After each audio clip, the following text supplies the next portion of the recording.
GhanaTalks Radio, you can extend your reach across digital platforms. GhanaTalks Radio is not just a talksradio.co or call +233 202 544614. GhanaTalks Radio, giving the youth a voice. What do you want for breakfast? How do you want your breakfast? English breakfast, French fries. Koko nikosi, alo komi kesheto. Wache. Well, Gobe is the real deal. Join us on GhanaTalks Radio. Let's serve you a buffet of breakfast. From news headlines review, current affairs to social issues. Entertainment, sports, and all the trending stories live on our mobile app and across all socials from Monday to Friday, 7 a.m. to 10 a.m. With me, Pakwesi Omare, Regina Bless, Deborah Adoso, and I am Esinal Fiagbedu. This is GhanaTalks Breakfast Show. GhanaTalks Radio, number 1. GhanaTalks Radio, number 1.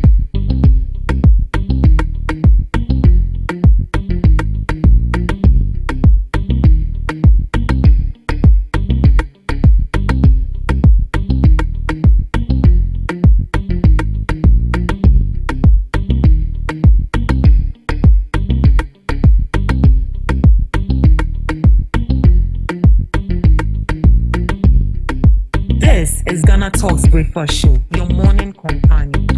GhanaTalks Radio, number 1.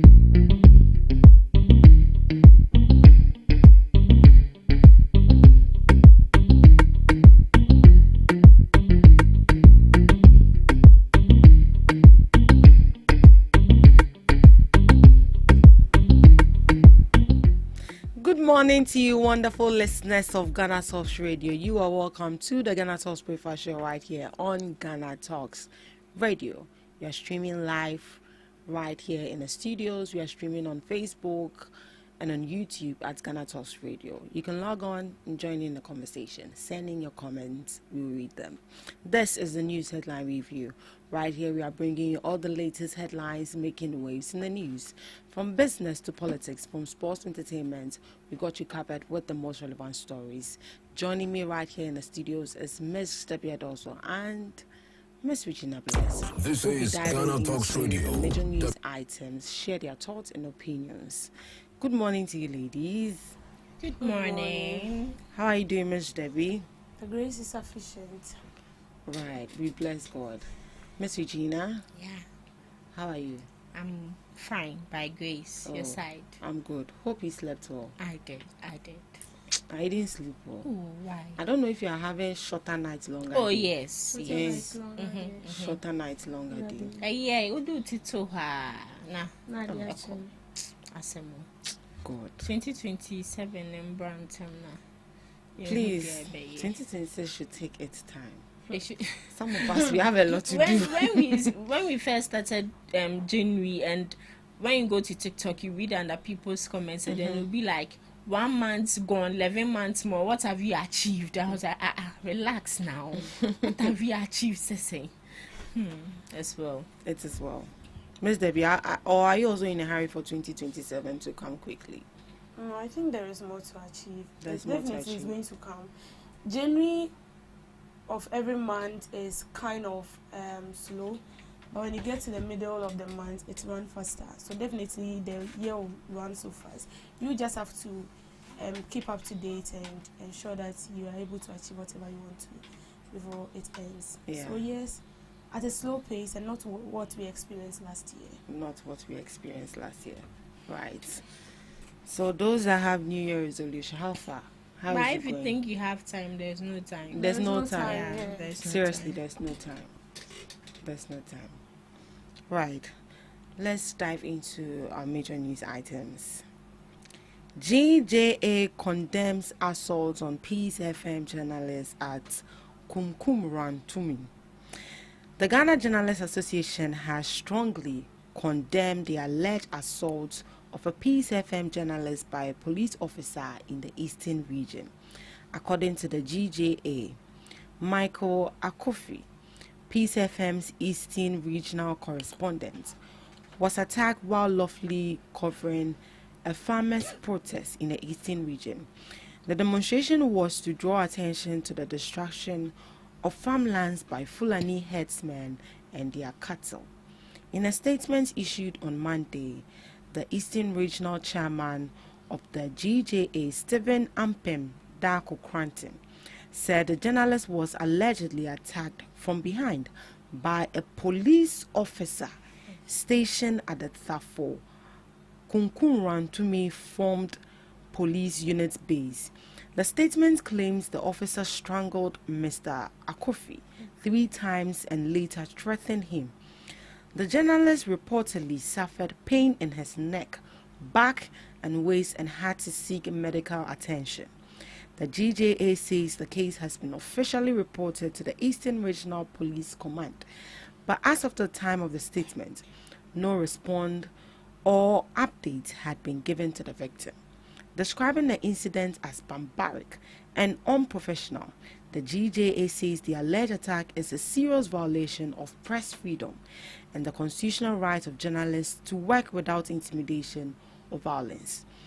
The association has called on the Inspector General of Police and Eastern Regional Police Command to immediately investigate the matter and ensure the officer involved is identified and punished according to the law. The GJA also stressed the need for better cooperation between journalists and security agencies, noting that journalists should be protected, not attacked, while carrying out their lawful duties. So I think there's been a rise on assaults on journalists lately. If I'm not mistaken, I think we saw one where a journalist was equally assaulted by a fire service, and now from a police officer. And this is not the first time we've seen a police officer assaulting journalists. Is it something that the journalists are not doing right? Or I don't know how to put it. Or is it that the police officers do not know that that is a journalist, that it is the responsibility of the police at that point to protect the journalists? But you don't have to know the identity of someone before you protect the person. Yeah. But it actually looks like the journalists are actually the mouthpiece of the country. So after the president and other bodies, the journalist comes beneath, where the police has to be very critical when it comes to protecting their rights. Beneath who? The police? No, I mean, so right after protecting the president, I think the media comes first, even before the citizens. Yes, that's how I know the hierarchy works. But now it actually looks like journalists are not even treated fairly, and it's very, very, very bad. We don't even get to hear the results of the investigation they claim they carry, and it's very, very bad. What can you say to that, Ms. Debbie? Well, I think journalists are taken for granted in Ghana, most especially. So we've seen a couple of journalists go on grounds to carry information, and they are being treated and assaulted. And sometimes, I don't know, I've experienced some before. You've not experienced, but when we went for the NPP delegates conference, sometimes, you know that there is a lot of crowd, okay? Every media house wants to take information because you want to be the first media house to release that info, and that doesn't come so easily. You just have to struggle to make your way through, and it comes with you trying to mingle yourself out of the crowd, and you see this policemen, pushing you with their elbow and all that, and sometimes they tell you not to go in there, but that is your work. That is why you are there. You're basically there to carry out information. So I do not understand why the people who are meant to protect us are now fighting against us, and it makes the work so difficult. So we've seen a journalist being slapped during the Ablekuma rerun election. Yes. A police officer slapped a journalist in the eye, and then we didn't get to know what happened next. We heard he was arrested. We didn't know whether he was being jailed, whether he has been granted a bail or whatever, which I know definitely he will be granted a bail. And I think that time the inspector newly appointed Inspector General, Mr. Tete Yohonu, they brought out a statement that says that the man for some period of time has been expelled or suspended to go, and there was they do some investigations and then they allow him in again. But we didn't get to hear that a lot of them, we've seen a lot of people, even some ends up losing their lives. So we will talk about Ahmed Swale, who was being assaulted to the extent that he lost his life. He was actually murdered. He was murdered, yes. And then we saw big people telling us that they know people behind that. And up to now, those people are not being questioned. If you are saying that you know the murderer who killed Ahmed Swale, and why won't you pinpoint them? If they are not getting to the root cause, you need to be picked up. You need to be questioned. You have to answer to some questions so we can get that person. You see, the more reason why we are experiencing more assault on journalists is because they've not set anyone as an example yet. Yes, it keeps happening, and which I think that is why they allow it to go scot-free. Last year, like this, journalists who followed Naimos to cover Galamsey issues, they were being attacked on the way, so they decided to divert their path. That is where they had the accident. We can talk about a lot. When we go to City TV like this, we have Zoe Abobedu and Caleb Kuda. They were all assaulted. A lot of them. Some lost their life in line of duty. So I feel like the police should rather help us. We should rather they should work hand in hand with us. We need to get something like it's about time journalists get something like bulletproof coats so we can wear. Yeah, we actually see some of them wear them, especially on demonstrations. Yes. It's very, very necessary. So I think this is a very crucial issue that needs to be taken so seriously, and we pray that the government also comes in to help us, because we are the face of the country. We put the country on the map. Just imagine a country without a media. It's a dead country, because it's through the media you get to know everything. Even we have political parties, but your people don't get to hear you when we don't put you out there. So we actually promote you. We do that. So you should also help us, because we are helping you. If you don't help us, then it means you are taking our work for granted. So I feel like it's about time they take journalists so serious and then help us. And those police personnel should also be taken on. They should be used as a scapegoat for others. Because it has become very common, and it looks like nobody is doing anything about it. It happens, and you see the president of GJA come and organize a press conference, talk. And then I'm not seeing what he's doing. At the latter end, we don't see anything, and it happens on and on and on. Miss Eugenia, if the government is not doing anything about it, what do you think as journalists we can do to protect ourselves? Okay, so one thing I know for sure is we have materials one needs to acquire or one needs to have in possession to protect themselves, and one has to do with firearms. Before you can gain a firearm, you need to go through the Ministry of Interior first, go through all the necessary procedures, all the necessary documentation before you can get one. So of all the materials you need to protect yourself, I think firearm is the essential and most important one. But as a journalist, you can't take that on ground. You can't take so that that's your friend is saying this tweezers, or it's not a tweezer, it's a shocker. It's something like a shocker and pepper spray. Yes. You can actually have that. But I've seen an instance where I was working with a friend who had all these things. Police officers met us to.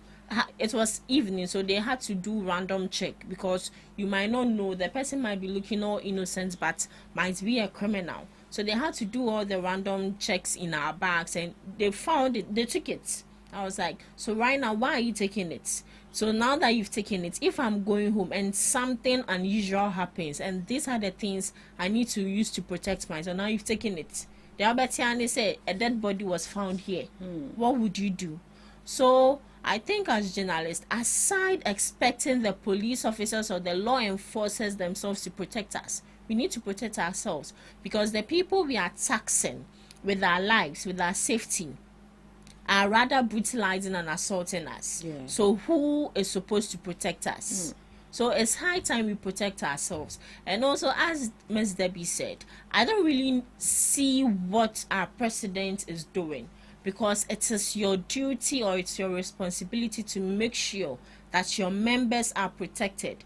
Anyone who assaults your members needs to be taken to law, or needs to be taken to the court, needs to face the law. But you're not seeing anything. The only thing we hear is these people has been arrested and been granted bail again. And surprisingly, after being granted bail, the case officially and automatically becomes a foolish case. Yeah. It dies out. Journalists are the voice for the people. Yeah. They are the voice for the voiceless. Without journalists, news puts the new media aside or put social media aside. Traditional media was there way back before Yanumi Bay. So you need to make sure that you protect them. And I know that we can blacklist certain people when it comes to our news. So if a journalist is being assaulted by a police officer, you blacklist the person. You don't do any related news in regards to that institution. And I think that will have to be a collective decision. The whole journalist board will come to an agreement and be like, okay, this police officer, this is what happened. And it looks like whenever we send cases for them to investigate into the issue, we don't get to hear anything. So anything related to police events or whatsoever, we are not going until we see a change. I think IGP Yohonu and also the CID boss, I think Mrs. Lydia, I think these two people need to really, collaborate and make sure that this thing is stopped. As we were saying, you don't need to know that this person is a journalist or not before you protect that person. Why would you all of a sudden come at the back of someone and just strangle? Why? I'm just wondering what he had to do. Yes. That's for you to strangle. And you so don't even, died? something shouldn't even happen. No matter what the person did, that doesn't guarantee you as a law enforcer, as a security personnel, to strangle someone. When you're military, now I strangle obi. Even the military crime, they don't do that. They have a limit in what they do. That's attempt to kill. Attempt to commit murder. See, it's really bad. It's honestly bad. And you that's all, nothing. So for long it has been happening. To the point someone has even been killed. Up till now, nothing. Nothing. The case has become a foolish case because they lack vivid evidence. But how can you lack an evidence against someone who has killed a journalist? So you are telling us that there is no solid evidence that show that Ahmed Suale was being killed by a human. It's sad though. I think yesterday from the newspapers we read, Kennedy Japan has the family members have charged him. Kennedy Japan. He's the best person to because he said it. Publicly came out. He said and even gave direction to his house. And he knows the people behind it, so it's attempted murder. It needs to be questioned. If I threaten you, you have the right to go to the police officer to report that this is what Miss Reggie has said. So if anything happens to me, hold her accountable.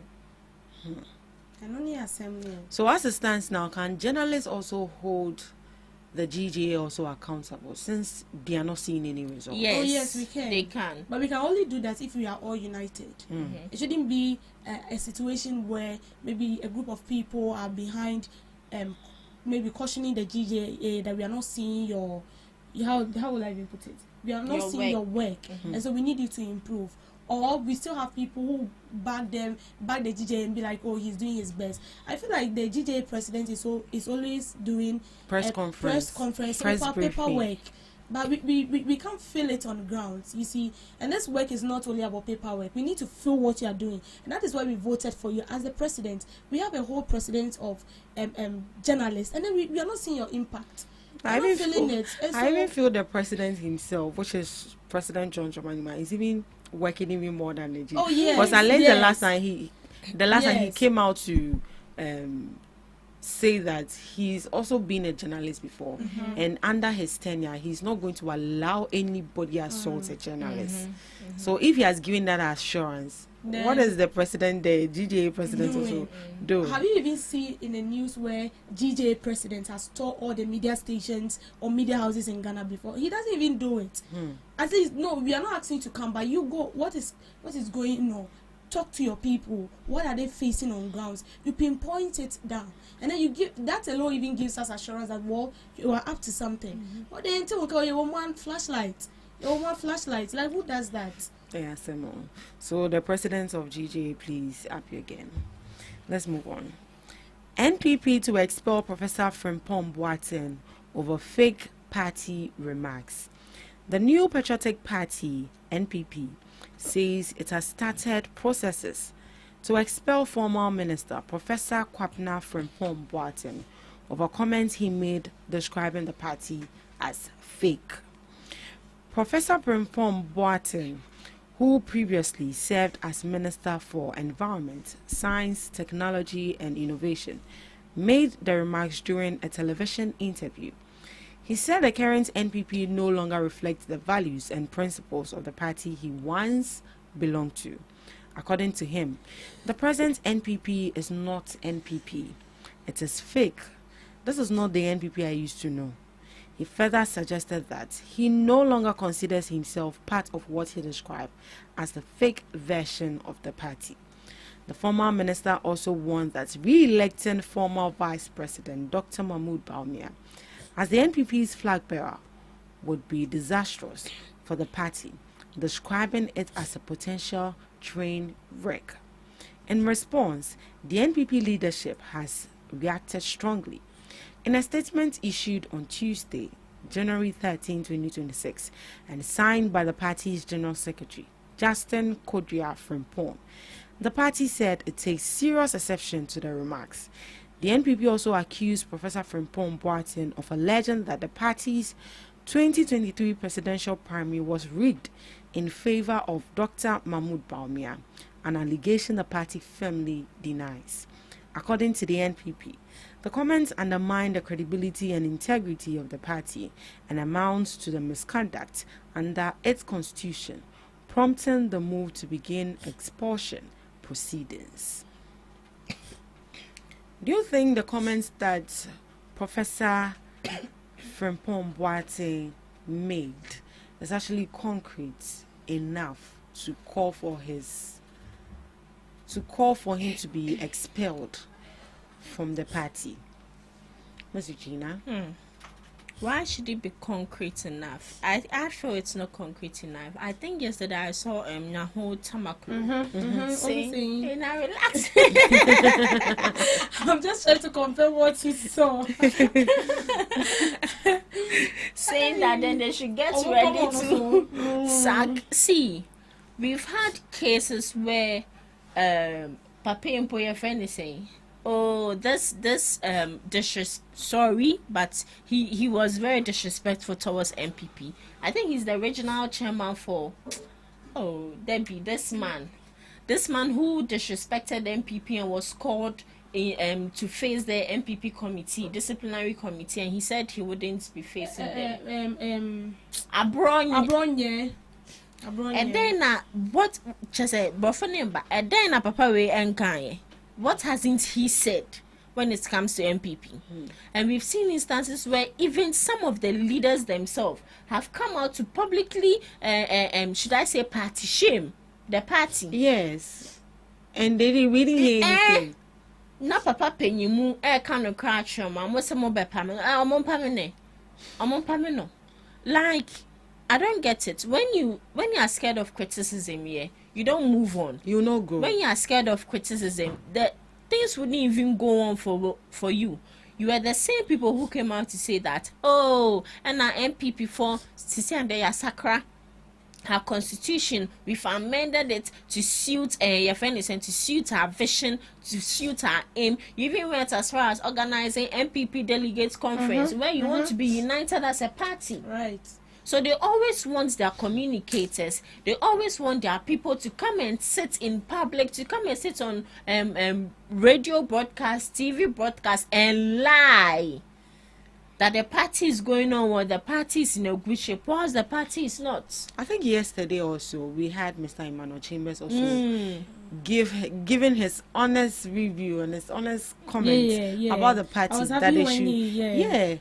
Would they come and pick him up as well? And and it will be a bit. Same in the group no woman free because hey.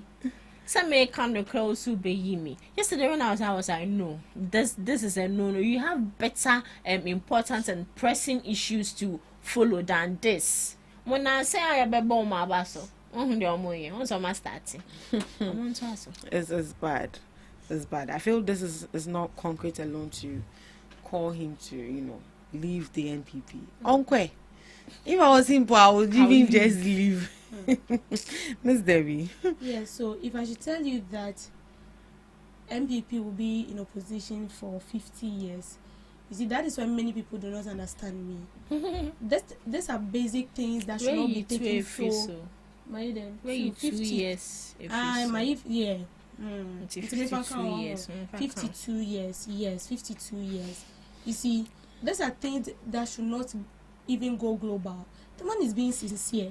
If you see that Mr. Frimpong is not a kid, he's a grown-up man who should tell you that maybe he was even born into the party. He grew in the party, so he knows the do's and the don'ts in the party. He knows everything in the party.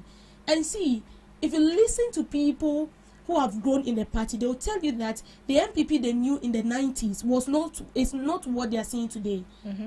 The NPP they knew back then is not what they are seeing today. Everything has changed. So just accept the fact that the party is not moving on. And that is because there are certain challenges or there are certain things you don't pay attention to in the party. And you should just focus on it. He called the party fake. Yes, he called the party fake because what you portray outside is not what you are. Exactly. That is not what you are. And I think that's the honest truth. Even a blind child or a blind person. No, that is not what you are. Regina and I went for the conference. Even with that, common talk, but the main day when the program was held, people said you are doing that to unite the party. But what did we see? No, we saw something different. Instead of uniting the party, the conference was held to divide the party because you did what you stated that you are not going to do. And all they see, the MPP should not forget that they've become like a television. The whole world is watching. And it pains me because it's like they don't see what they are doing. It's like they don't see anything wrong with their actions. So when someone comes out to tell them that what you are doing is very bad, they feel like you are rather against the party. Now, someone I don't even expect to speak against the party, Okatachi Efifa. Okatachi Efifa. I think yesterday. I saw that in the news. Go and listen to how he's bashing the MPP. He's bashing them, including Ken Oforiatta. He called his own party members thieves. Yes. He told them, he said when they were doing it, they told them to stop. But when you start doing something and they are telling you, Jai, you are building up on it. And then the brain. When you be bound to Nekechi, we then cry, me. I just also back to square one. You are going to learn it the hard way. That is how you are going to do, because if you are preventing yourself from learning it on a silver platter, then you're going to learn it on a hard way. And the MPP of late has become something else. So if Mr. Frimpong is telling you the right thing and you feel like dismissing him is the only solution, then the party is a bogus party. Yes, it is. Because as she said, Abronye, when they can such Abronye or party war. We speak Abronye, Stephen Amwa, Steka, and all those people. Sometimes when you listen to even the communicators talk, you ask yourself whether kakra, you get it. Yes, you ask yourself, because they speak as if they don't even know what is going on. And you know, it's bad. That is how bad the party is. So I feel like they should listen. Because honestly, new party anymore. Yeah. This they are the man founding is, members of of the party. These are the people you should even learn from. You should seek answers from, because they've been there since the 90s, when maybe you were still not born or you were a kid. So if these people are talking, you should listen. But say no party no one baby no me, because see, on a normal sense, even the primaries they were doing, I've heard from a lot of members who have been in the party for long. They are complaining that the primaries, they shouldn't even start from the presidential primaries. And some of them are complaining, they are alleging that they are doing that based on something. So you see, the party as it stands now, they have to settle their issues. They are not serious. They are not. Very disrespectful. Very. I actually feel like Very. Such a comment is actually coming from founding members, you should rather humble yourself and go to those people. Oh, this is what you said. So what do you think we can do right? You know, they've neglected and pushed the founding members aside. And they are operating on their own intelligence. Knowledge. That Gen Z little knowledge they have. Yeah. Those people, they are not Gen Zs. They are not. No, they are not Gen Z. They can never be Gen Zs. So you see, here then I'll borrow keyword. Journey Homaso, you get it? Journey Homaso, they see no reason why they should go to them. And even you are blessed, Kufuor is still alive. Yeah. Kufuor is still alive. It's still alive. That man is being endowed with a lot of wisdom. He might not do the right thing you want, but it doesn't mean that he's not intelligent or he doesn't have anything to add up to the party. So these are people you should go to every seconds. And when we take NDC for instance, I'm not trying to compare any party, but their founding member is no longer there, right? He is dead. Yeah. But at least they manage their way around. So should we say that they do not have problem as a party? They do. They do have a problem. But what to say? Omo Kotina station Lusaka, and then you listen in a day. Listen to different media houses. They are all saying different things. They are hitting their heads together because wait now has more beckon. When you listen to the other person, instead of they promoting or saying something good to recover the good name MPP used to have, they are rather hitting each other, forgetting the main thing they are there for, and then they are tarnishing the image of the party. It will take the grace of God. It will take the grace of God. The NPP have a lot to do. Let's move on. Galamsey, arrest not enough, prosecute offenders, and this is coming from an environmental scientist. An environmental scientist at the University of Ghana, Dr. Ekia Odum, says Ghana's fight against illegal mining, popularly known as Galamsey, will not succeed if offenders are only arrested and released without prosecution. Dr. Odom reviewed the one-year performance of President John Dramani Mahama and acknowledged some progress, especially the establishment of the National Anti-Illegal Mining Operations Secretariat, known as NIMOS. However, she stressed that arresting suspects without following through with court action sends the wrong signal and weakens the fight against Galamsey. According to her, catch and release is not enough. We need the prosecution of these perpetrators.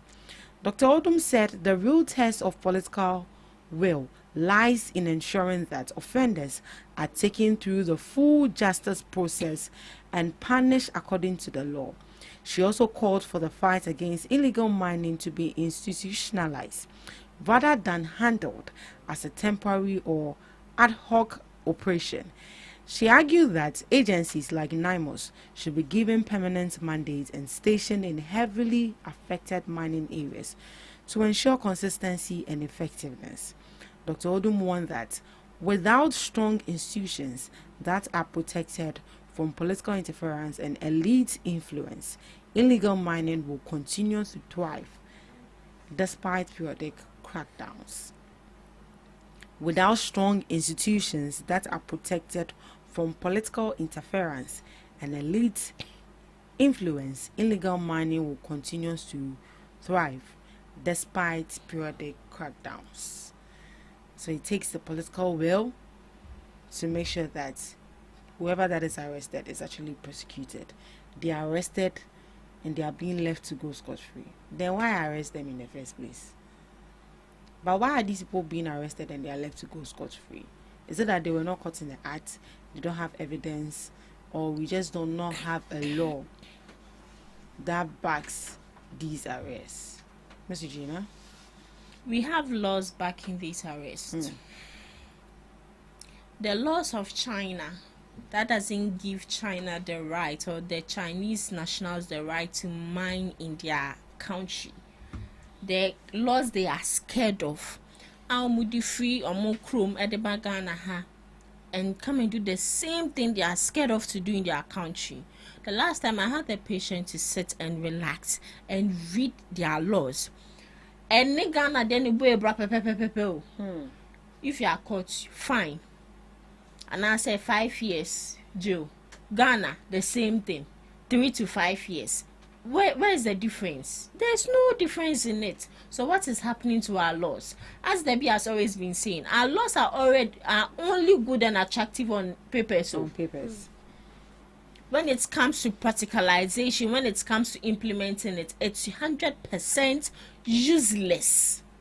When I mean useless. This is not the useless how God will take it and make it useful. It is 100% useless, Ankasa. We don't see the relevance of it. Last year, I forwarded a video to Debbie to do about one Galamsey kingpin arrested. He was not even arrested. His people was arrested. Bibi edin basabasa bi omoche no anyo mhwe me so omoche no omoche ne nkrofo. Is it the one who bribed the police officer? 9 months. He bribed them with huge some bundles of money, and they took a video, posted it. Up till now, what happened aftermath? We don't know. We don't know. Allegedly, so Muji scandal. So you see, allegedly has lost its credibility. So let me say objection, my lord. Say Omuji scandal. So Manjio, we don't know. They'll always come to us that 5 Chinese nationals have been arrested in regards to Galamsey. After that, nothing. We don't hear anything again. To the point where you people want to even deport these people back to their country to face the law there. Law, Ghana law ni Chinese law no eyepe. Law no mo de rule on mo country ni de rule your country eyepe. Ehon no mo say asase wo. Is that where they spoil the environment? Our water bodies, our lands, our natural resources. That is not where they destroyed it. They destroyed it right here in Ghana. It's like Ghanaians are starting to, sorry to use the word, I say they are behaving, should I say, foolishly and childishly. Let me put it that way. Because how can someone from another country commit an atrocity right here in Ghana and you want to deport the person? A lot of Ghanaians have done a lot of bad things in other countries. They detain them there. They kind of Oriata. No. Did they deport him? Did they deport him? He's there. Facing the law. Right. Calm down. It's an against your name, Bano. Yeah. It came in mind yesterday. I was like, wow, is it because of this? Are we starting to face the impact of Galamsey? The water turbidity is very high. It's very, very. So, with the issue of illegal mining, it's sad. It's sad because I feel like we are not doing much about it. Because why will you arrest someone who is involved in illegal mining? And then the only thing you can do to the person is deport the person. Foreign nationals having their way into our forest reserves, on our water bodies, they destroy it just for a piece of gold. And then you arrest these people for us to know, or only for us to know that you've deported them without prosecuting them. And the only thing you can do to punish these people is to prosecute them, giving them hard labor. And doing that serve as an example to others. But when you don't do it, how then do you expect we solve Galamsey? I feel like the input or the energy we are putting together to fight Galamsey is less. We are not putting in much energy. Like everybody is just joking. And we are not taking it serious. The people who are taking it serious knows that they have nowhere to go. If today we do not have water at all, and then we should be importing water, how are you going to survive? Mind you, it's going to the cost of water is going to go high because those importing it wouldn't import water to run at loss. They will want to make profit, and you, the consumer, are going to suffer them more.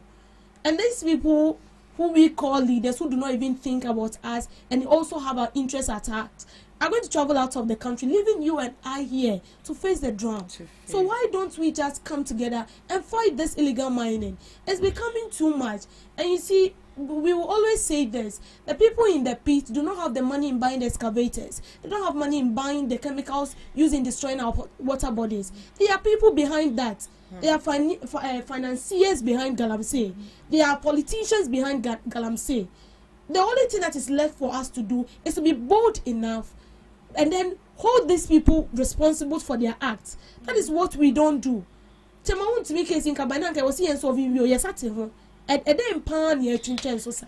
Today, you see, they will keep adjourning. Yesterday he was in court. Yeah, he was in court yesterday. The case has been adjourned. They will keep adjourning the case. One case wa bre obetuada obehwahwum na sem na dadi no bia akopɛ ne baby ada. And that is why sometimes I buy into the ideas of people when they say that you will not see a politician arresting his fellow politician involved in a criminal act. No, they won't. They will keep adjourning the case till you feel so fed up and then you give up, and then that ends it. And it's not helping us. And you see, it's because we are not able to arrest our own self. That is why we've given that kind of vigor and the veto power to people outside the country to also come, mine, and go scot-free. Posterity will judge us one day.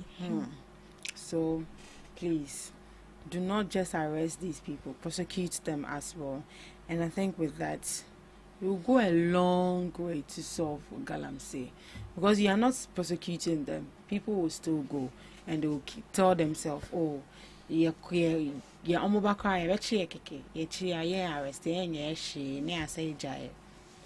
that's very bad. If that keeps happening, we are not serious as a country to solve Galamsey. Thank you so much for joining us on the news headline review. Up next, we have Today in History with Miss Regina Bliss.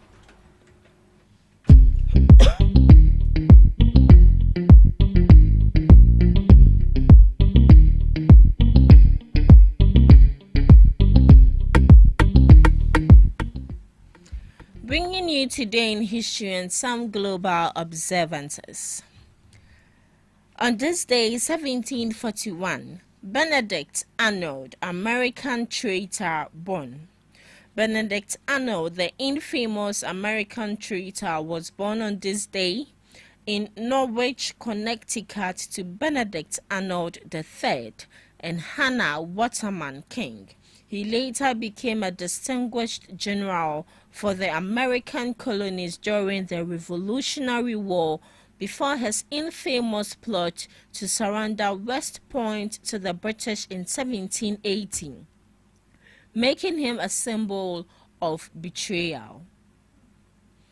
1639, the first colonial constitution in the American colonies was the Fundamental Orders of Connecticut, adopted on this day, 1639, by the Connecticut Colony Council. It established a framework for governance based on the consent of the people, granting sovereignty from a monarch, defining voting rights for free men, and outlining governmental powers influenced by Reverend Thomas Hawker's ideas. George Wallace inaugurated as Alabama governor. 1963, famously vowing segregation now, segregation tomorrow, segregation forever, in his fiery address, a defiant stance against racial equality that defined his early political career, including his attempt to block black students from the University of Alabama.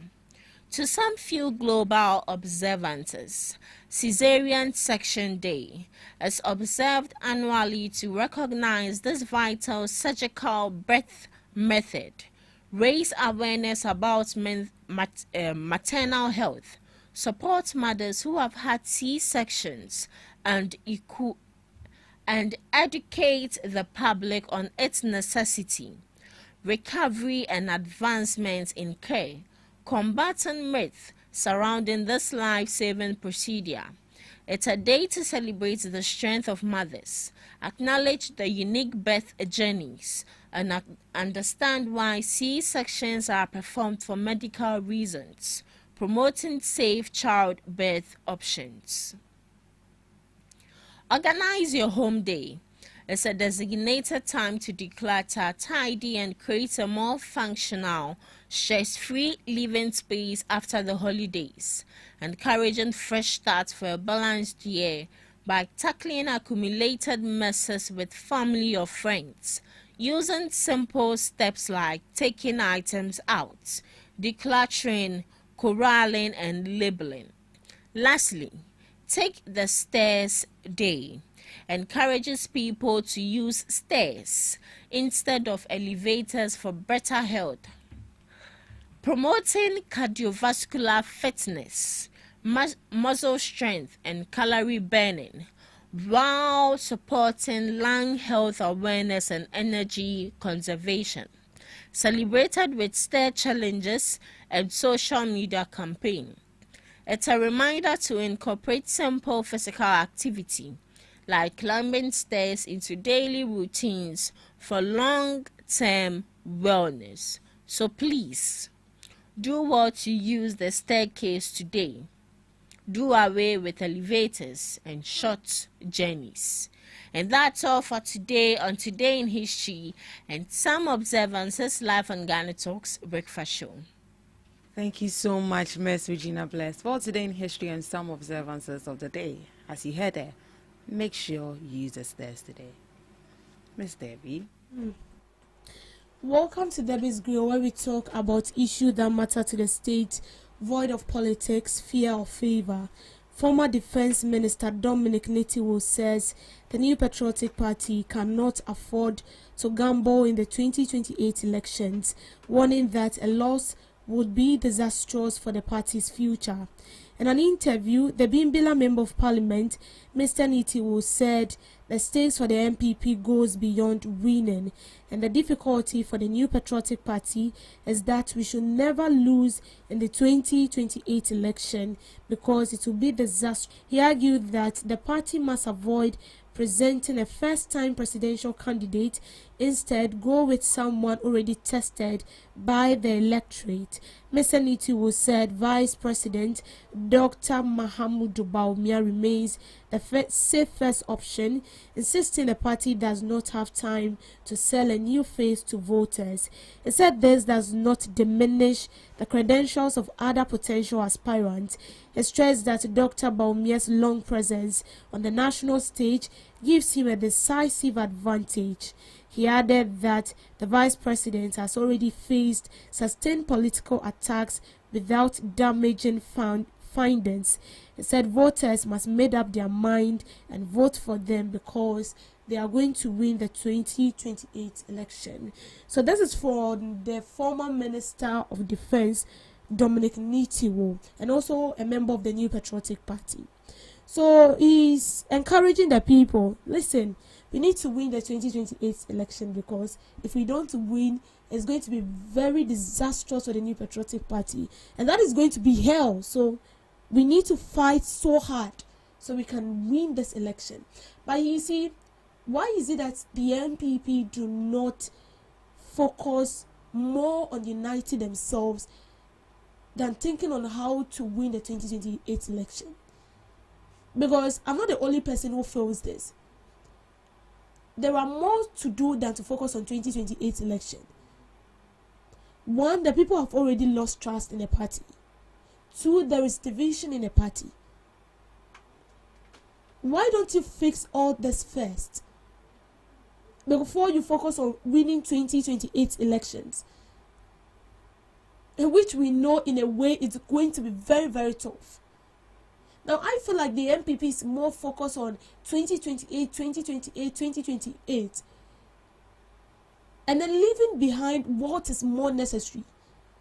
Because as it stands now, the citizens have lost trust in the party. And the party is portraying a bad image out there. So it's time to recover that image and make the people believe that, yes, this is us. The MPP you knew before, we are still the MPP. we've not changed. Why not focus more on that than focusing on winning 2028 election? Yes, although we know that we cannot determine the outcome of 2028 election, but there is more to do in the party. If you don't see it, we the backbenchers are seeing it. We are seeing what is going on. There is a lot to fix in the party. If those things are not fixed, how then do you forge forward for victory? I think it's about time they sit down and listen to themselves. Because it feels like they are so much interested in winning the 2028 election, rubbishing the work of the current administration, and forging forward. But you see, it's not the matter of who has contested before. Because Mr. Dominic Nitiwu is stating that they should be careful to not bring in a new face, but bring in someone who has tested the soup before. You can bring in someone who has already stood for power, or who have tasted what it means to be a leader. But don't forget that the person has a track record. You've been a leader before, yes. What are your track record? Are they encouraging? Are they positive? When you were in power, what did you do with power? Did you intimidate the people? Did you infringe on their rights? Or you did as the people said? You work according to the visions of the people. You work in achieving the goals of the country and making sure that the people you are serving are living a normal life. Did you do that as a leader? That is what you are supposed to check before you bring in someone who has already contested before.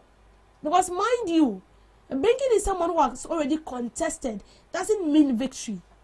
And that is what the MPP is getting wrong. Bringing in someone who has already contested, it doesn't mean victory. Because we are going to look at your track record. And they are going to check that. I'm not sure a citizen will just wake up one day and because he or she is feeling feverish, so you just go and vote for someone. No. You are checking the track record of the person. What the person has done before. And that ignites your hope to vote for the person again. Because you know that if in the past 8 years, this person was able to do this, then it means when I give him the nod, or when I give this party the nod, they are going to do more than that. But in a case where you didn't listen to the people, you didn't care about the feelings of the people, and you cared only about yourself, then it's going to be a disaster, a very big disaster. So the MPP should rather focus on fixing issues internally and ensuring that everything is on point before they think about 2028 election. In a way, we are surprised because what people are seeing, that is not what these people are seeing. That is not what the party faithful of the New Patriotic Party are seeing. It is good to dream big. It is good to envision yourself in a very beautiful place someday. But you should also put into consideration what you've done before. How are you going to change the thought of the person? How well are you going to convince the people to vote for you? How are you going to do that? Are you going to convince a person who will go in and then tell the people that if I should tell you my plans and policies and then you vote for me, what then am I coming to do? Is that what you want? Or you're voting for someone who tells you that, oh, I'm just a driver's mate, I don't really know how to drive, and so you should take it like that. Is that what you want? Or you want someone who can fix things internally in the party, and also fix things externally, and also internally in the country? The NPP party should take certain things seriously.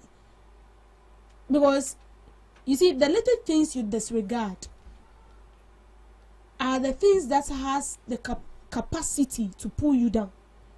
Sometimes you don't pay attention to little stuff because you feel like, oh, in your shit, or this one what? It's nothing. But then you'll be there, then it drains you.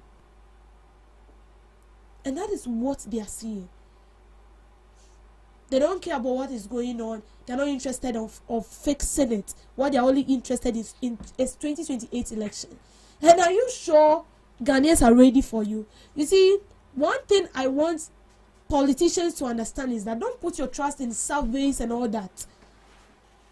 A poll, interview people. People can do that basically to win favor, whatever it is. But you should know yourself. You've been in power before. You know what you've done. You know the mistake you've committed. I think by now you should be fixing that. I was thinking by now the people go to a hideout. Think. We failed these people woefully. How are we going to gain their trust again? How are we going to put things in order? The person we brought before, this is what he did. Do we still stand a chance of winning when we present him to the people?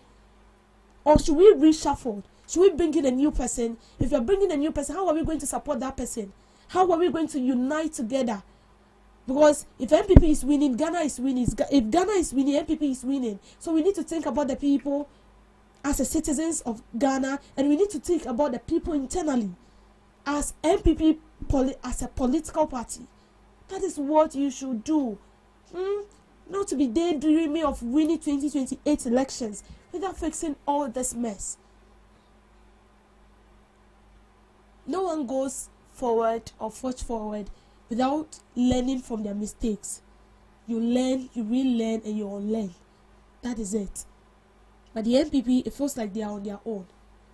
And trust me, we've had a couple of MPP people we've spoken to. And you could see that they've lost trust in the party. They don't even know whether there is future for the party. But well, as it stands, we cannot determine what the party holds because we are not God. But what we are saying is that fix a solution, fix the problems internally. Fix it and ensure that everything is okay.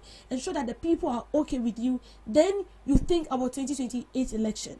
But if you start thinking about 2028 election, how to win, ravishing the words of the current administration and forgetting to fix your own house, you will come back and still meet it facing or staring or glaring right at you in the face. Thank you for making time with me on Debbie's Grill. Thank you so much, Miss Debbie, for that girl. This is where we draw the curtains for the first segment of the Ghana Talks Breakfast Show. We'll be going for the news shortly, and right after the news, we'll be coming up on a main discussion. Please stick and stay with us. Are you ready to amplify your business or brand's reach and make a meaningful impact in Ghana and beyond? Partner with Ghana Talks Radio today to connect with a diverse audience across Ghana and beyond. Elevate your brand through on-air promotions and social media. Boost your brand during prime time. With Ghana Talks Radio, you can extend your reach across digital platforms. Ghana Talks Radio is not just a station, it is a community hub where your brand becomes part of the conversation. Join us in fostering connections, celebrating culture, and making a lasting impression. For customized sponsorship packages and enquiries, email contact@GhanaTalksRadio.com or call +233 202 544614. Ghana Talks Radio, giving the youth a voice.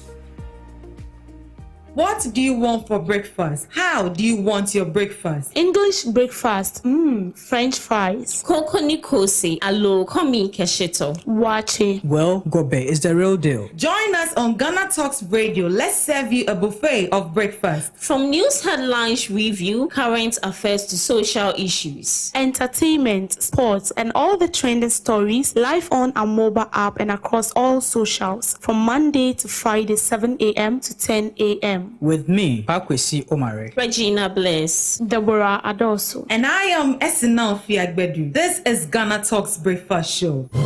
We bring you local news, business news, international, sports, and entertainment news. Right here on GTR.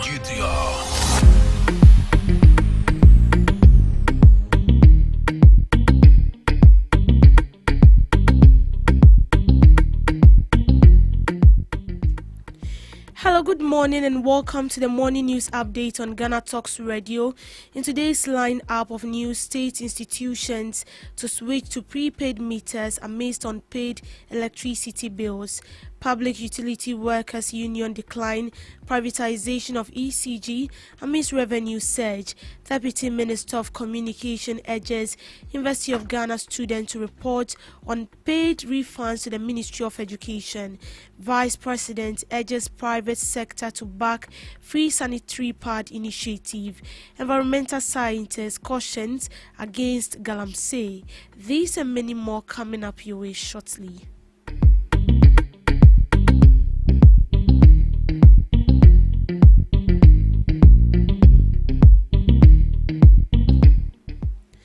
President John Dramani Mahama has directed the Electricity Company of Ghana to implement meters for state institutions.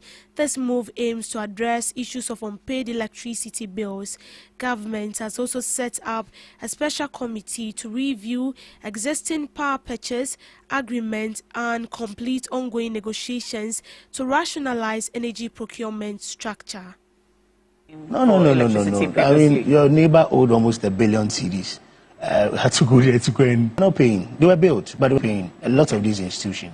And that's why moving from last year till now, the Ministry of Energy is supervising the policy of His Excellency the President to install prepayment meters in all offices of state institutions.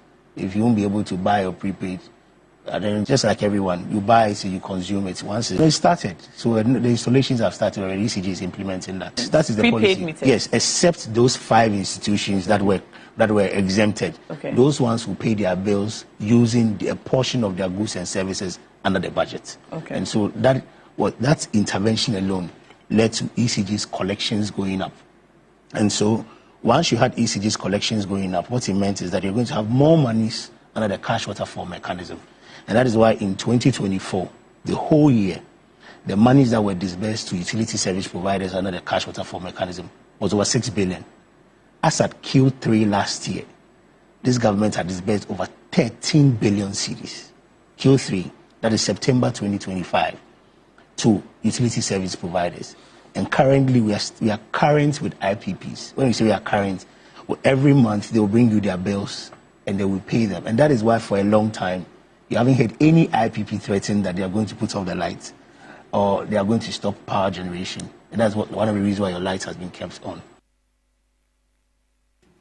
In related developments, the Public Utility Workers and the Trade Union Congress are pushing back against plans to privatize the Electricity Company of Ghana, citing a significant revenue increase from 900 million to 1.75 billion. General Secretary of Trade Union Congress, Joshua Ansah, argues that the growth proves ECG can thrive without privatization, attributing the success to internal reforms and staff dedication. They urge government to halt the privatization effort and evaluate its outcomes before considering alternative options. ECG turnaround program. In June 2025, POO and TUC proposed what we deemed practical and sustainable solutions to the Minister of Energy and Green Transition in respect of addressing the challenges facing ECG. Our proposals outlined key deliverables for management, staff and ministry under the turnaround program to revive the fortunes of ECG and the entire electricity distribution sector. At the heart of the proposal is revenue mobilization. Following extensive tripartite engagements involving the Public Utility Workers Union, POO, representing staff of ECG, management of ECG, and the Minister of Energy and Green Transition, a 6-month turnaround program was agreed upon and implemented from July to December 2025. The result of the turnaround program has been phenomenal. Verified performance data from this turnaround program indicate that ECG's average monthly revenue collection increased from approximately 900 million Ghana cedis to a record of 1.75 billion.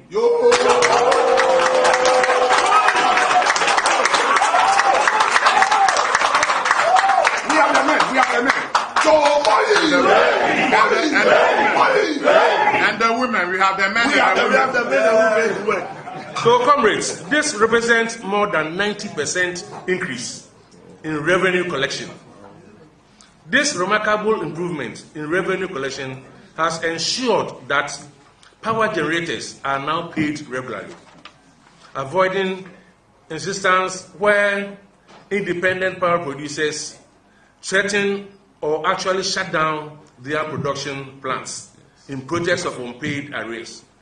This partly explains why the lights have been extraordinarily stable. The enviable gains recorded under this union-led turnaround program have been acknowledged by key government officials, including the following.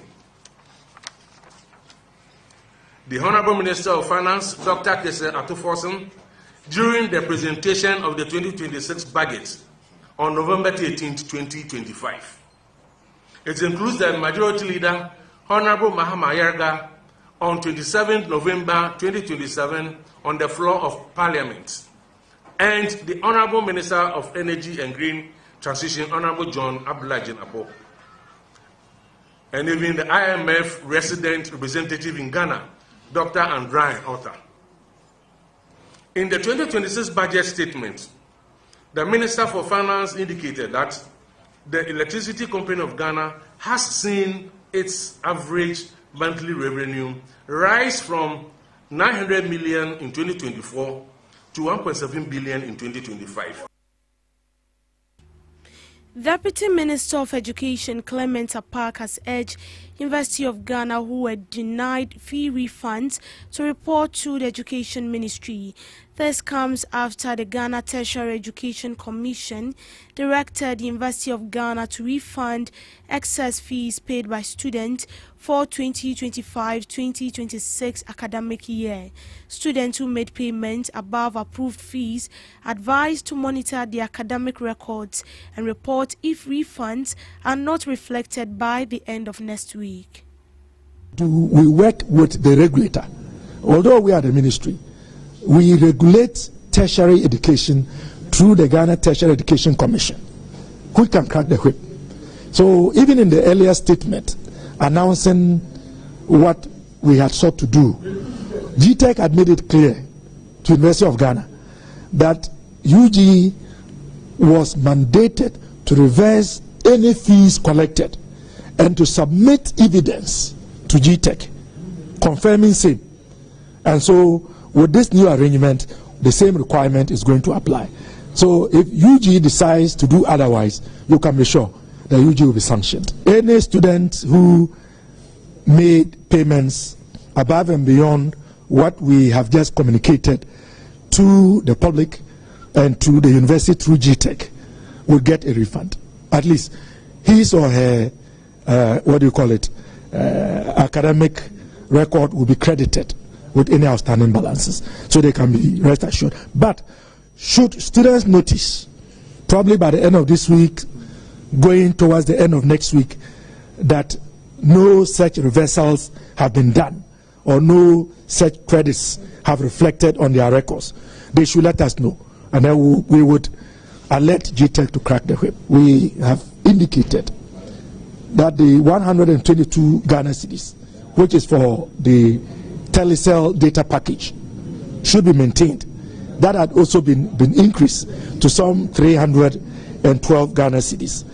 And then the SRC dues was 21 Ghana cedis, and they had proposed 50 Ghana cedis. We thought that was reasonable. Grasshag was asking for a development levy, which we thought was on the high side. So we've asked them to maintain what was in the previous fee schedule. And then the SRC development levy too. SRC was asking for 200 Ghana cedis. We thought that was rather too high. So we are giving them 150. But this is generally acceptable, given that it is coming from the students. We think that this is the best way to go, allowing the students themselves to be innovative in trying to mobilize resources to address some of the issues and their needs, but at the same time balancing it so that it doesn't adversely affect particularly the new students. Vice President Professor Nana Jane Opoku Agyeman has called on the private sector to support government's free sanitary pad initiative, emphasizing its role in protecting the dignity of the girl child. The initiative, backed by $292.4 million in the 2026 budget, aims to provide free sanitary pads over 2 million school girls across the country. Professor Agyeman commended Sonda Group for their contributions, highlighting the significance of hygiene, environmental protection, and sustainable industrial practices. Regards the use of local material. It is when we develop more local material that we grow more jobs. I know that some other things so far will have to be manufactured from external sources. It's not a problem. But even as we do that, we need to find out which of those items can we produce here. But if you look at the whole value chain, notice where the actual jobs are coming from beginning to packaging to distribution to usage and so on. So it is one thing that maybe going forward we can talk about. An environmental scientist at the Institute of Environment and Sanitation Studies says tackling galamsey requires a long-term approach. According to Dr. Ekwia Odum, galamsey is not a quick fix, highlighting the need for coordinated solutions and robust environmental campaign to address the challenge. Another thing that I think will also be very good is the 9 months is a very good initiative, but they need some level of permanent position in those heavily mined galamsey areas, right? It shouldn't be like a one-off, task force event, because you realize that by the time they even get to those sites, most of them have even already moved. So I think having like a permanent positioning in those areas would try and then put them into check. And in terms of the enforcement capacity, right? Obviously, government has made some efforts. I think recently he even donated some motorbikes, cars, etc. So that in itself is good. There's been some training, etc. But then they still need to increase the human resource capacity. Because you realize that usually when they go out in the field, they're always outnumbered. And most of these guys engaged in the illegal mining activities, you see them wield high military-grade ammunition and then equipment. So it's also important that when they are sending these task force out there, they also go very kind of prepared. So I think I'll just wrap up by reflecting on a personal experience. So somewhere within last year, I did some work in one of the galamsey-prone areas. And then I engaged one of them. I just wanted to understand, why they do what they do. And the man said, Madam, it's actually the community people who are sort of enabling us, because they've adapted their livelihood, their economic activities to suit the, whatever they are engaged in. So you realize that most of the time, before even the task force get to them, they would call and then give them a tip or warn them off. So this brings me to the fact that, when you are trying to solve this issue, it's not like a quick fix. Yeah, the responsibility lies on, all of us. Wonderful. Okay. Clearly, for me, the way forward is that we need more of, aggressive environmental campaigning, a lot of civic education, because there should be that kind of behavioral mindset change amongst all of us. Minister of Transport Joseph Bukari Nikwi has announced plans to ease congestion at Kotoka International Airport Terminal 3 with new concourse connecting to Terminal 2. The project is expected to be completed this year. The concourse will allow passengers move seamlessly between the two terminals without having to exist. Thank you, Chair. Let me state here that as a government working with the airport management, our mind is to have an efficient and a well-functioning airport. Now, we experience a lot of congestions in the evenings at Terminal 3 at peak hours. We have Terminal 2 that is not that busy when it gets to the peak hours. So the mind is to do a connecting concourse between Terminal 2 and Terminal 3, just to facilitate the movement of our international passengers so that we can share the Terminal 2 with Terminal 3 for our international passengers who are the majority of the travelers. And so it's a high government priority project, and we are committed to ensuring that that concourse is put up within this year to create some kind of comfort for our traveling passengers. So the Terminal 2 will now be a multi-purpose terminal for domestic and international. In business, Ghana's seaports are recording a strong surge in trade activity, offering a bright spot for the economy as passenger arrival through airports and land borders soften slightly. According to the Bank of Ghana's November 2025 Monetary Policy Report, container traffic at the Tema and Takoradi Port rose sharply in September 2025, highlighting improved international trade flows.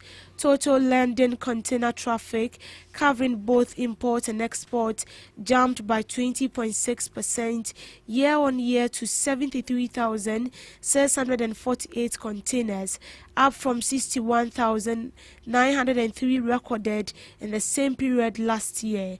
The momentum was sustained over the year with cumulative container traffic for the first 3 quarters of 2025 increasing by 23.2% to 647,536 compared with 525,623 in the corresponding period of 2024. In contrast, passenger arrivals declined marginally by 1.3% year-on-year to 102,078 in September 2025, down from 103,387 a year earlier. On a month-on-month basis, arrivals fell by 10.5%. Cumulatively, passenger arrivals for the first 9 months of 2025 remained largely flat at 938,210 across the international airport and land borders, compared with 941,692 recorded over the same period in 2024. Still on business news, the Bank of Ghana has issued a stern caution to commercial banks placing the renewal of their foreign exchange trading licenses squarely on the line after recovery, serious weakness, and how some institutions handle foreign currency transfers.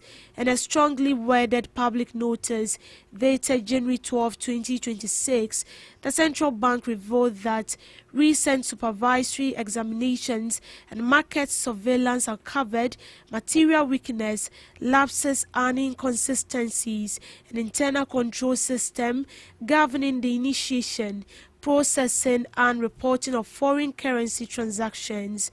The regulator cautioned that these deficiencies significantly heighten operational and reputational risk within the banking sector, increasing exposure to fraud, financial crime and money laundering, while threatening the integrity and orderly functioning of Ghana's foreign exchange market. In a move that raises the stakes for banks, the Bank of Ghana made it clear that renewal and continued validity of foreign exchange trading will now be strictly contingent on demonstrable and sustained compliance with regulatory requirements. All licensed dealer banks are hereby directed to strengthen and strictly adhere to their established internal control frameworks. This effectively signals a tougher supervisory posture as the central bank seeks to ring-fence the forex market at a time when currency stability and confidence remain critical to Ghana's broader macroeconomic recovery. Under the new directive, banks are required to enforce robust verification protocols for all foreign currency transfer instructions. The central bank is also insisting on tighter anti-money laundering and combating the financing terrorism. To further reduce fraud risk, banks must ensure clear segregation of duties among staff responsible for initiating, processing and executing foreign currency transactions. In addition, system-based monetary controls must be active and up-to-date to detect unusual transaction patterns. Daily reconciliation of foreign exchange accounts and transaction logs is now mandatory, with all discrepancies required to be investigated and resolved within 24 hours. Banks are required to conduct periodic internal audits of foreign currency transfer, escalate findings to their board audit committees, and make such reports available to the regular upon request. Regular training and capacity building programs for front lines, operations and back office staff have also been made compulsory to ensure continuous compliance with forex regulations. The regulator did not miss words on enforcement. He cautioned that non-compliance with the directive constitutes a breach of prudential and foreign exchange regulations and could attract sanctions under the Banks and Specialized Deposit Taking Institutions Act 2016, Act 930, the Foreign Exchange Act 2006, Act 723. To sports, former Black Stars captain Stephen Appiah has been appointed a member of Ghana's newly inaugurated National Anti-Doping Board. Appiah, who is currently the vice chair of the Black Stars management, brings extensive on-field and administrative experience to the board. Widely regarded as one of Ghana's most influential football figures, he captained the national team at his maiden FIFA World Cup appearance in Germany in 2006 and led the Black Stars to a historic quarter-finals at the 2010 World Cup in South Africa. Beyond this playing career, Appiah has remained closely involved in football administration, contributing to player welfare, team management and policy discussions within the national team setup. His appointment is expected to strengthen athlete representation and practical insights within Ghana's anti-doping framework. In 2023, he was appointed by World Athletics to lead an advisory group assessing the participation of Russian Athletics Federation in international competition. He is also a presidential advisor on the National Anti-Corruption Program. Speaking at the ceremony, Minister for Sports and Recreation Kofi Adams described the establishment of the board as a defining moment in Ghana's sporting history. In showbiz, relationship counselor Perfect has urged women to prioritize employment and financial independence before marriage, stressing that love alone cannot sustain a home. In an interview, Counselor Perfect said commitment and financial responsibility, not emotions, are what truly keep marriages together. She encouraged women to prepare adequately for marriage by working, earning and learning how to manage their finances while still single. Counselor Perfect also cautioned men to be discerning when choosing life partners, warning that some women see relationships as a means of financial survival rather than partnership. On some global updates, a construction crane fell on a passenger train in northeastern Thailand on Wednesday, killing at least 22 people and injuring 64 others, officials said. The crane, which was being used to build an elevated high-speed railway, fell onto the moving trains as it was traveling to Ebo Rajdhani, causing the train to derail and catch fire, according to the Nakhon Ratsima Province Public Relations Department. The accident occurred in the Ratsima. The department there announced the rise in death toll. The department said in the Facebook post that the fire was under control and rescuers were searching for people trapped inside the train. Transport Minister said there were 195 people on board the train. He said he ordered an investigation into the incident. And that's all on the morning news update. Do want to log on to our streaming platforms at Ghana Talks Radio for more news stories. I am Deborah Doe, so thank you for doing the listening. Good morning.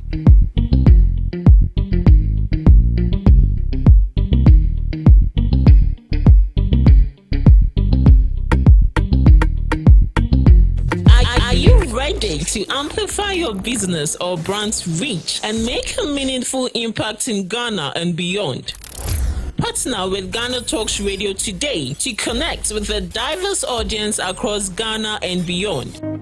Elevate your brand through on-air promotions and social media. Boost your brand during prime time. With GhanaTalks Radio, you can extend your reach across digital platforms. GhanaTalks Radio is not just a station, it is a community hub where your brand becomes part of the conversation. Join us in fostering connections, celebrating culture, and making a lasting impression. For customized sponsorship packages and enquiries, email contact@GhanaTalksRadio.com or call +233 202 544614. GhanaTalks Radio, giving the youth a voice.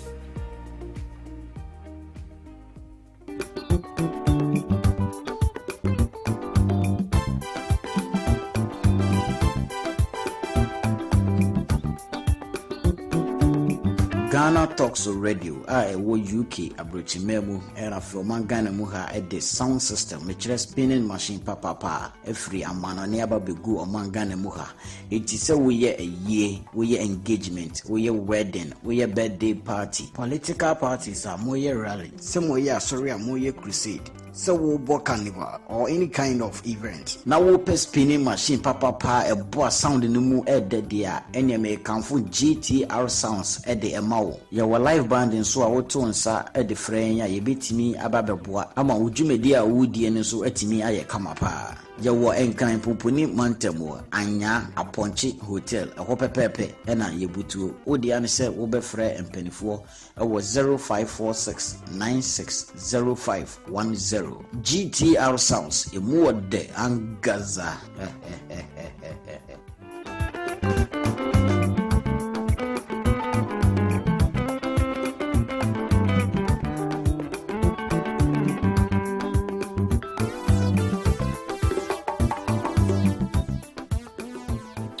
Ghana Talks Radio, #1.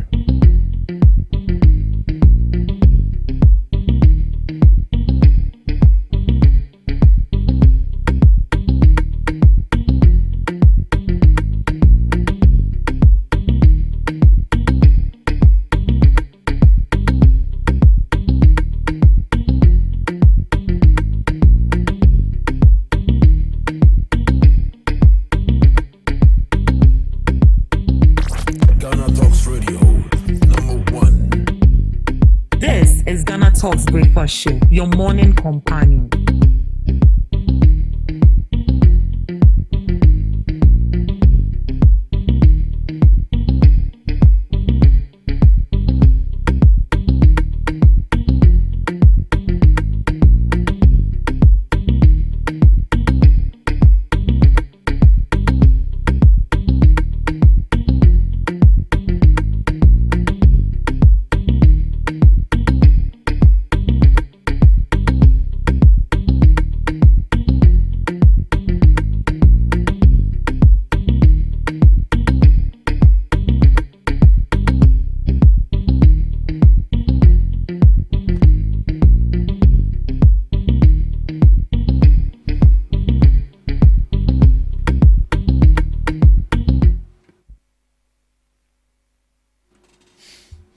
Good morning to you once again. You are welcome to the Ghana Talks Breakfast Show right here on Ghana Talks Radio. I'm seated right here in the studio with my beautiful ladies, and we're looking at a few news headlines before we come up with the second segment of the show. Good morning to you once again, Miss Debbie, Miss Regina. Good morning. I've asked you how are you, right? You did. Have you taken breakfast already? Not yet. But soon. About to. About to. Oh. So you were about and I pulled you in? Yes. Oh, my bad. I hope you will not be dreaming about it. Not at all. Not at all. Miss Regina? I will. Oh, you will? What are we having for breakfast? Is it your business? So what if you said it and someone actually brought you breakfast? Maybe from Kempinski. Some sandwich. No. English tea Lipton. You know, okay. From me, but or maybe I need to or not necessarily from them, but you know, someone just want to surprise you. You should send them money. It is a member number. How can you be laughed properly? If someone wants to give you breakfast, you say the person should bring them money. Should bring them money. Seriously? Yes, instead of the breakfast. Instead of the breakfast. See, same thing. From February to December, you can bring it, but January, no, send them Why money. January? No. January is a hot month, so you send it. Send the money. If you want to buy me something, give me the money. Don't Even do if that. it's 20 cedis, it can go a long way. Regina's future husband, whoever that is listening, He has a long list to follow. please bring her breakfast. Don't bring the money. When you bring the breakfast and you add envelope. Yes. That one is understandable. It's understandable. When say we do breakfast, you are not a envelope now. You dessert, no. That's I say. Avomiji. Let's look at a few news headlines. Government to convert Kotoka Airport Terminal 2 into multi-purpose facility to ease congestion. So the government has announced plans to convert Terminal 2 of the Kotoka International Airport into a multi-purpose terminal as part of effort to ease congestion and improve passenger experience, particularly during peak travel hours. The Minister for Transport, Joseph Bukari Nikwe, disclosed this while appearing before the Public Accounts Committee. He explained that Terminal 3, which handles most international flights, experiences severe congestion in the evenings, while Terminal 2 remains relatively underutilized during the same period. To address the imbalance, Mr. Nikwe said government plans to construct a connecting concourse between Terminal 2s and 3. This, he explained, will allow international passengers to be shared between the two terminals, easing pressure on Terminal 3. According to the minister, the project has been classified as a high priority government initiative and is scheduled for implementation in 2026. Once completed, Terminal 2 will operate as a multi-purpose terminal, serving both domestic and international flights. Mr. Nikwe added, it is a high government priority project which will bring some kind of comfort to our international passengers.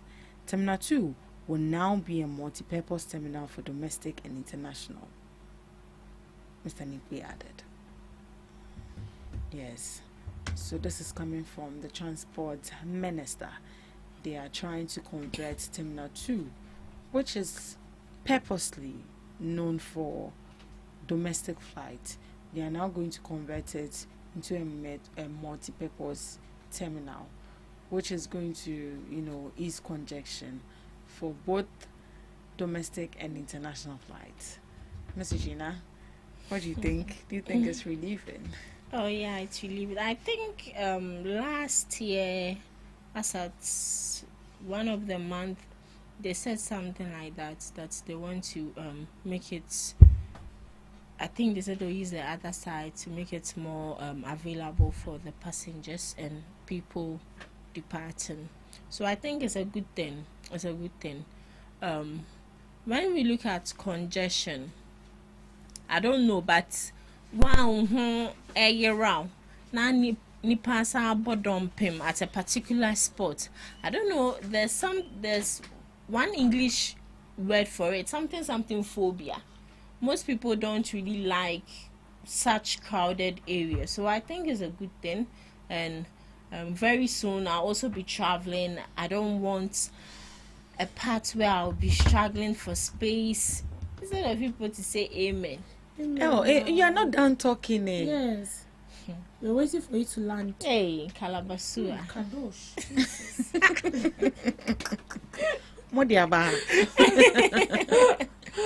Oh, but honestly, I think it's a good thing and it needs to be applauded. Yeah. Right, thank you.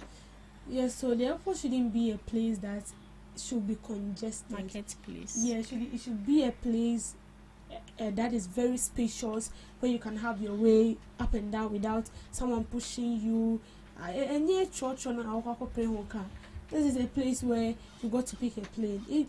The place is very nice, and the environment should also talk same.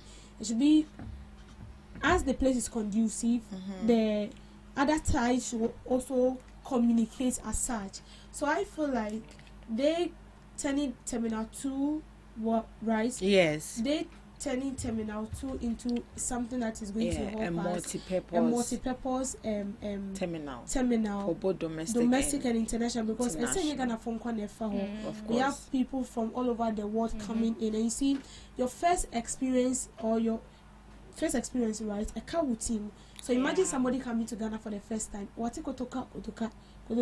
You've seen pictures of Kotoka. You want to see how it feels, how it looks like. And then you come to Kotoka and you are being pushed. That first impression. Anytime you go, when somebody mentions Kotoka, I can say, oh, it's like he wouldn't give a good how will I even put it? You won't give a good impression about what he or she experienced. So I feel like how Kotoka had really gained or attracted a name for itself, it should also be proved and seen when you get there. So converting Terminal 2 into a multi-purpose terminal, I feel it's good, and it's going to help us as well. We'll have people coming in here, and then when they go back there, they're going to preach good about how it feels to be in Ghana, and also passing through Kotoka as well. Because Kotoka, I would say, has become a mediator between that foreigner coming from USA to Ghana.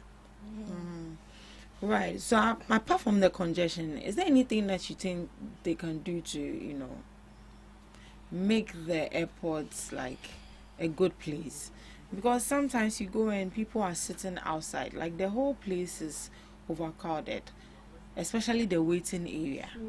I don't know if you saw the video when, is it Akosia Broni or Adra Broni? Which of the when she was coming, like the whole place, yes, like the whole place was crowded. What if I am landing? And then whatever they are doing is not my concern, but because they are there, you'll be stranded. Like it makes it difficult. I feel like there should be some sort of restriction. They should do it on the car park. Yes, and not inside. And not inside, right in front of the airport.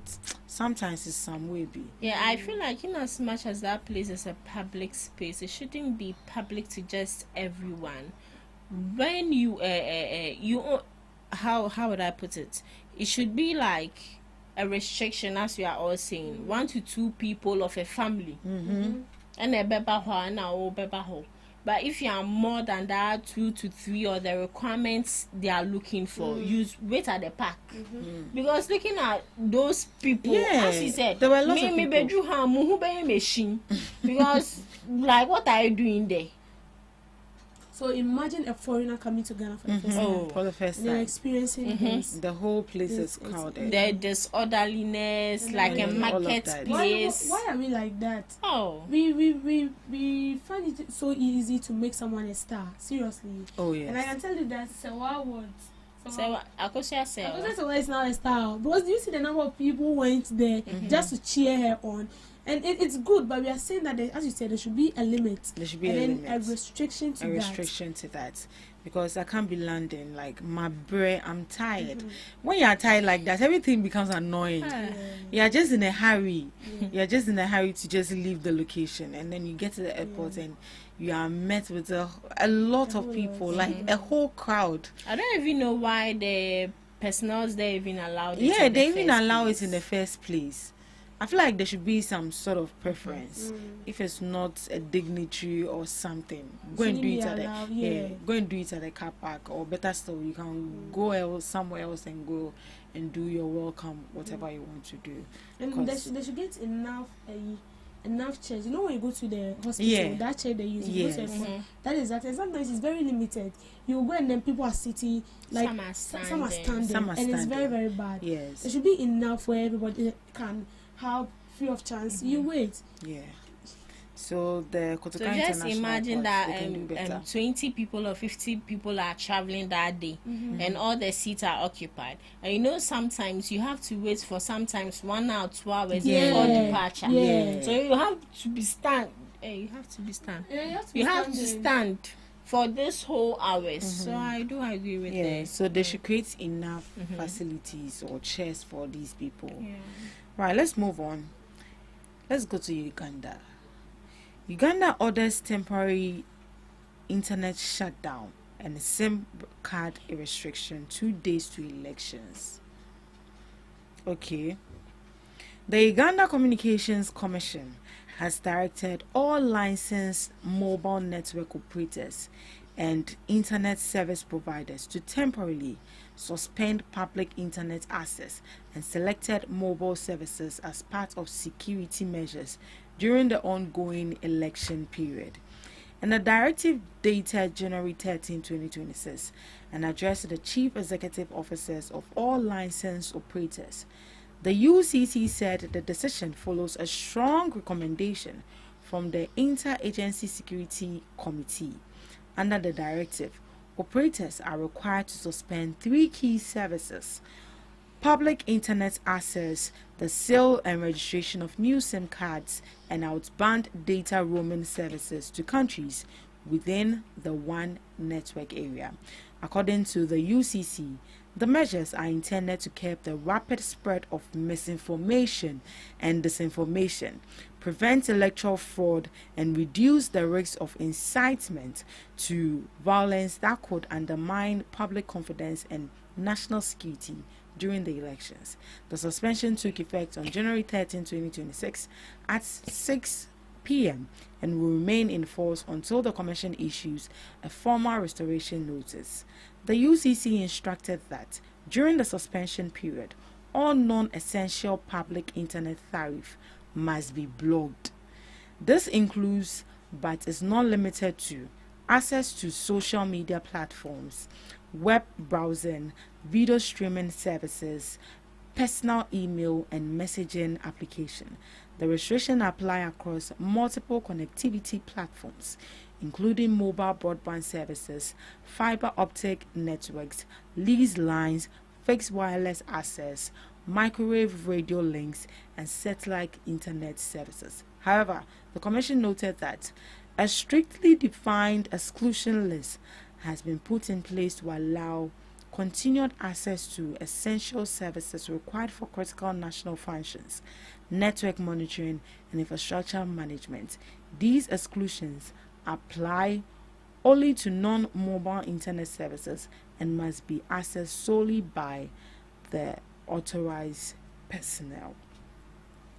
So, the general elections is scheduled to be held in Uganda on January 15, 2026 to elect the president and parliamentarians. And then due to that, no access to mobile phones, mobile internet, and also SIM card registration, and I think restrictions as well.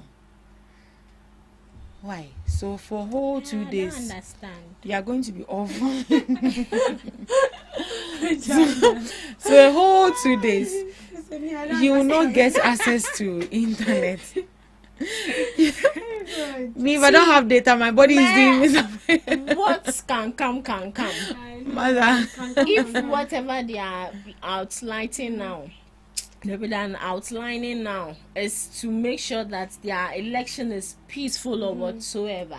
If these people or the bad ones want to make it a bad election, don't make it a bad election. And your internet as and 2 days, now have men call social media. No.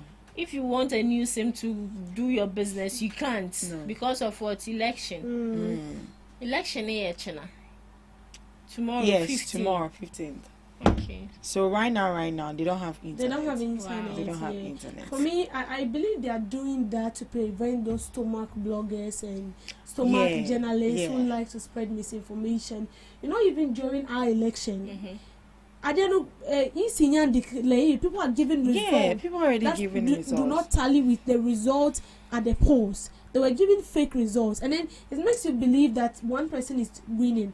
But when later the results are being declared, you get to know that no, what you saw was very false or it wasn't true. You see, and I think they also stated that to prevent electoral fraud and reduce the risks of incitement to violence that could undermine public confidence and national security. This person has won. But after everything, you get to know that it's a big lie, and they've allowed you to get BP for free. So shutting it down is good for them. They have their own reasons. After that, the only person they will get to hear from the EC. Then you can have access to your internet. But if you need news, you can. I feel like it's a no. It's a not. You think their reasons are not valid enough? They are not valid. See, just imagine Ghana, but now so you've blocked all our internet. For what reason? To just avoid incitement of violence, to just avoid misinformation, disinformation. We have rules, we have laws governing that. So I believe if the laws are really working, this shouldn't be a problem. You just take the person on. The person doing that, spreading the false information and all that. Then you just arrest the person and take the person on. Hey, I'm coming to Uganda by now. I'm in Ghana. I mean, I'm not in Uganda, but then I feel like they go through the same thing we go through here. Exactly. The laws are there, but they are not really working. They are not working. People are violating it and they are allowed to go scot-free. So to pinch you a bit, yes, no one will have access to internet. So we are done. Now so we are done. Oh yes, now far. Because some stations will give you wrong info. Yeah. And I can BPR it. So until we get the information from the right sources, that is it. It doesn't mean the medias are not working. They are working, but just that it's not being posted. After the ban is lifted, you are cool to go. So it's just a one-day show, right? It's just a one-day show. Let's move on. Sack me. I'm sorry. That's the headline.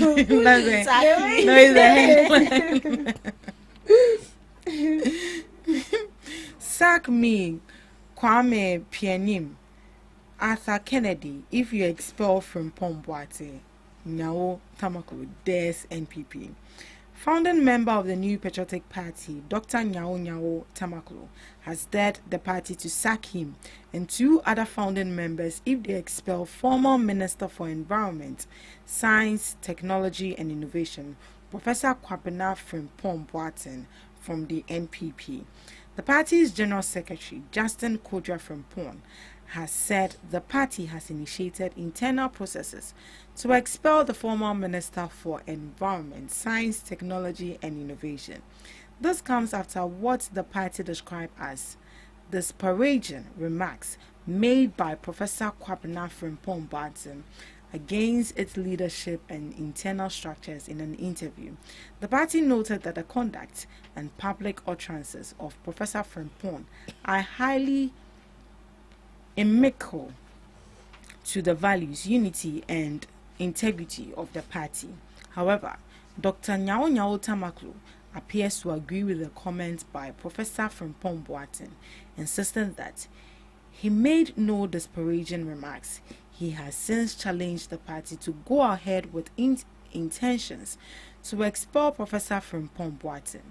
I listened to Professor Frimpong Boaten's interview, and I must say without fear that I agree with him entirely. All the points that he raised are issues that are really worrying that party. What I would say at this stage is that if they sack Frimpong Boaten, they should sack me too. They should sack me, Dr. Arthur Kennedy, and quite a number of us, he stated in an interview. And whoever in NPP now thinks he can sack Frimpong Boaten should try it. They should try it, he added. According to Dr. Are you sure it's all in? Oh, yes, he added. Read, follow me. According to Dr. Nyao Tamaklo, the NPP, rather than attempting to sack Frimpong Boaten from the party for his comments, should find wisdom in his statement. Frimpong Boaten is not a kid. He is academically solid. Frimpong Boaten is a man of integrity. He is a hard-working person. He knows how to choose his words. And if he says the party is fake, he knows why he says so. And if I were them, they would have had a quiet discussion with him before coming out the way they came. He concluded that manner in which the leadership of the party choose to handle the matter shows that the party is on its way to destruction, and some of us, including myself, we shall make sure that these destroyers are rather removed from the party, that the party that was formed by men of integrity will survive. Sack him and see. You will sack him too. That's the one he is giving people. So that is coming from Mr. Dr. Nyao Tamaklo, that if they dare sack Frimpong Boaten and Kennedy, they should also sack him too. Instead of them to find wisdom in what he said, they want to sack him. They want to sack him and see. You sack me too. Yes, so that's it. And the MPP are running away from their problems. The problems are glaring right in their faces, but they don't want to pay attention to him. I like the fact that Nyao Tamaklo said Mr. Frimpong is academically solid, right? And a man full of integrity. And he chooses words correctly and wisely as well. So these are people you don't get to listen to often. So when you hear these people talk, you are supposed to pay attention to them. There are people in the MPP party that you barely hear of them. You barely see them on interviews. And so when you see this kind of people talking, it should tell you that sense is talking. It should tell you that knowledge is speaking. Wisdom is sending an information across, and you need to pick it. This is not an issue where you sit in your comfort zone and say that he's tarnishing the image of the party. We've had people talking ill about the party and they don't do anything to them. So what's of them? You don't even sanction them, and that does not tarnish the party. But if someone is trying to correct or say that no, things are going wrong in the party, he is a party faithful. He is an MPP person. And I think in the morning we said it here. Those are the kind of people that they grew up in the party, founding members of the party. They nurtured this party to grow to where it is today. For you to breed and then, get along with new babies, new Gen Zs and OGs, or everybody is part. But these are old people. So if these people are talking, you listen to them because they know what is going on. If you cannot identify the problem or the challenges in the party and someone is trying to identify that problem or draw your attention to it, what do? You get closer to the person. Okay, fine. Since you've identified this problem, what is the way forward? And then they tell you that, well, let's do this and that. Maybe wait before you do this. At this time, do this. At this time, pause. Then you listen to them. But if you don't, and you want to retaliate with, we will sack you. We will sack you will not solve that problem. We will sack you will not solve the problem of the MPP. And I like the fact that Mr. Nyao Tamaklo is backing Frimpong. It means you are not standing alone. We are in together. Yeah. They are the founding members, so they know what is going on. So if they are telling you the right thing, just obey.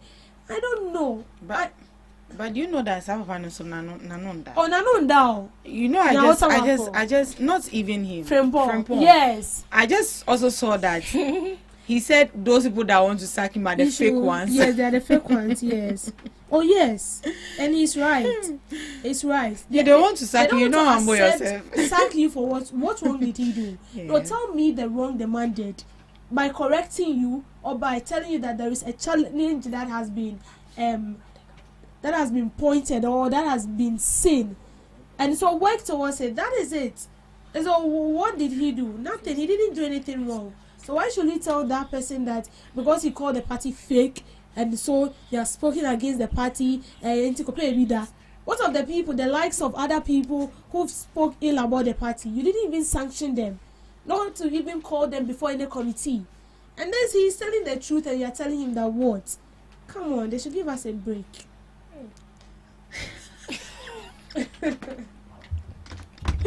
Hey, Miss Debbie. Must you say it out loud? Ozzy, of course. They should give us a break. They should give us a break. Oh. We are tired of NPP. Right. We are tired. Me safe. See, as you said, Mr. Professor Kwabena from Pomboatin is saying that those people who want to take him out are the fake ones, and it's true. Yes, I say mba. Nipa be din kan aba be cheche mu bebre. Or no chantro. Because most of the times the people who know that what you're saying is true, they'll just be back quietly. We are tired of MPP, as she's saying, hey, give us a break. We are tired of you. Hello. Every day, people are being biased. No. We are being biased. We are not myself being biased. See, if NDC. But you can't be tired of MPP. We are tired of MPP. In fact, we are tired of all the political parties in the country. If you say that, I agree with you. Yes. So it's like we are just bashing MPP. No, we are bashing them. No.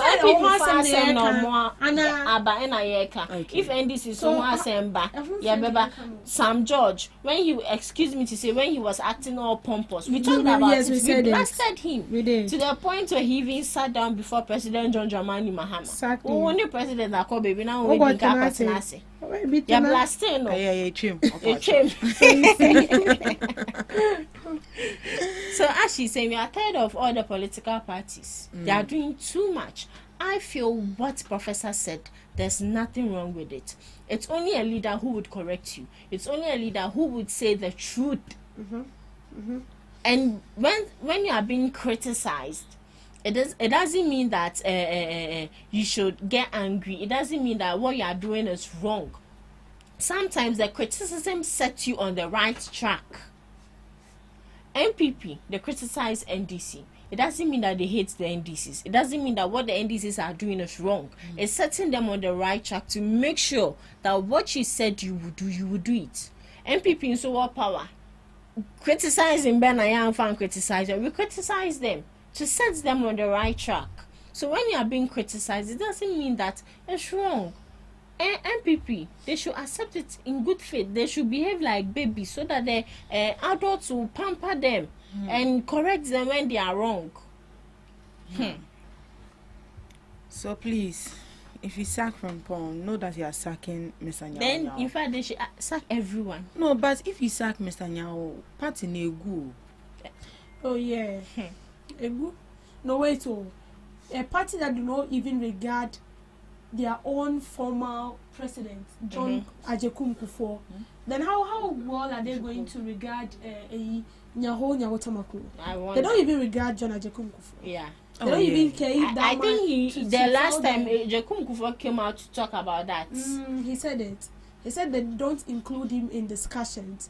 So a party that do not even regard that man, it should tell you that if John Ajekum Kufuor today should speak to the media and then declare his words and they say my whole women say party, they'll be happy. Or they'll be happy. So please, the NPP, I think it's high time you go back to your founding members. Go and seek for advice. And that thing that you are saying that the Prime Minister will rather bring you together. How do you come together when you've not sorted out your issues? Anyways, it's your party and you know what you're doing. My ladies, thank you so much for joining me. At this juncture, We'll go for a quick break and we'll be back with the main discussion. What do you want for breakfast? How do you want your breakfast? English breakfast. French fries. Koko Nikosi, alo komi keshito. Wache. Well, Gobe is the real deal. Join us on Ghana Talks Radio. Let's serve you a buffet of breakfast. From news headlines review, current affairs to social issues. Entertainment, sports, and all the trending stories live on our mobile app and across all socials from Monday to Friday, 7 a.m. to 10 a.m. With me, Pakwesi Omare. Regina Bliss. Deborah Adoso. And I am Esinal Fiagbedu. This is Ghana Talks Breakfast Show. Are you ready to amplify your business or brand's reach and make a meaningful impact in Ghana and beyond? Partner with Ghana Talks Radio today to connect with a diverse audience across Ghana and beyond. Elevate your brand through on-air promotions and social media. Boost your brand during prime time. With Ghana Talks Radio, you can extend your reach across digital platforms. Ghana Talks Radio is not just a station, it is a community hub where your brand becomes part of the conversation. Join us in fostering connections, celebrating culture, and making a lasting impression. For customized sponsorship packages and enquiries, email contact@GhanaTalksRadio.com or call +233 202 544614. Ghana Talks Radio, giving the youth a voice.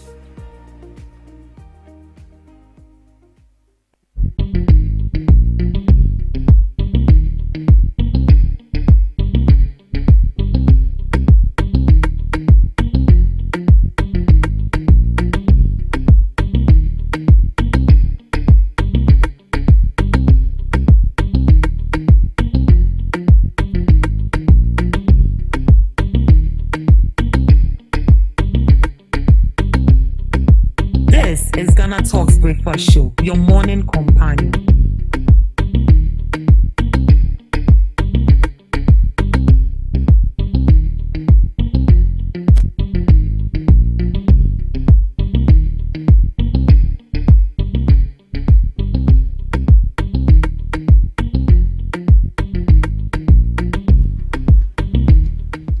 This is Ghana Talks Breakfast Show, your morning companion. You're welcome to the second segment of the Ghana Talks Breakfast Show right here on Ghana Talks Radio. And as you know, it's in the second segment, we dive into critical issues. We bring along knowledgeable guests who are going to share their thoughts and opinions on issues that matter to you every morning right here on the show. You are log on to your favorite online radio station. We are streaming live on Facebook and on YouTube at Ghana Talks Radio. Log on and let's have an interactive section. I'm still your host, Ruth Esenam Fiagbedu. This morning we are happy to have in our midst one fine gentleman who is going to talk about the issues on board. He's going to be very honest and very objective. I'm sure he's not going to lie to you. This morning we have Mr. Abdullahi Rahman, the NPP communications team member for...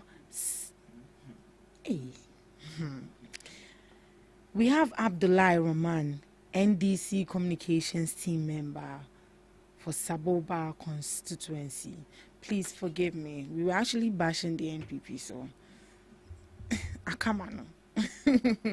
Good morning to you. Good morning. How are you doing? By His grace, I'm doing well. What about you? I'm good.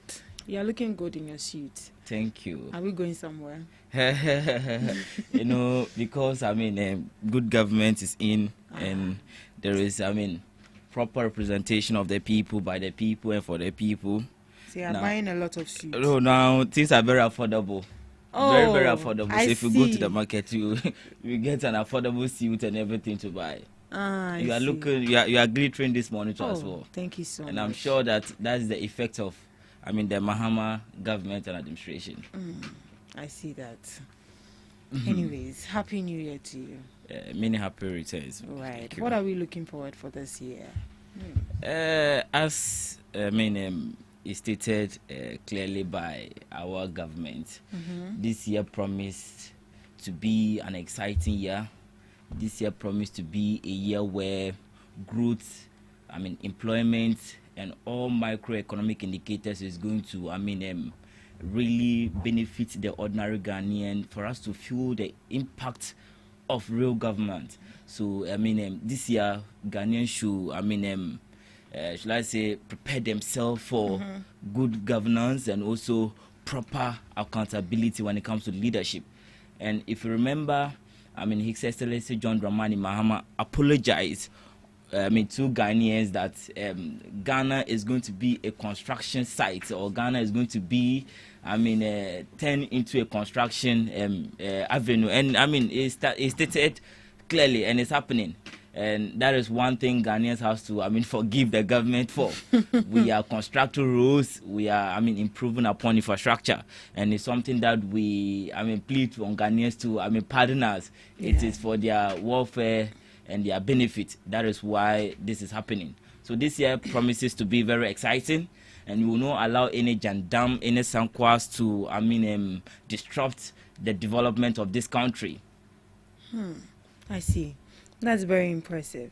So I guess this year there's going to be lots of work for coming from the NDC. Certainly, a lot. A lot. We're just hoping that we wouldn't hear that they are still fixing the mess of the previous administration. Because I think it's time that whatever that you promised the people of Ghana, you fulfill that.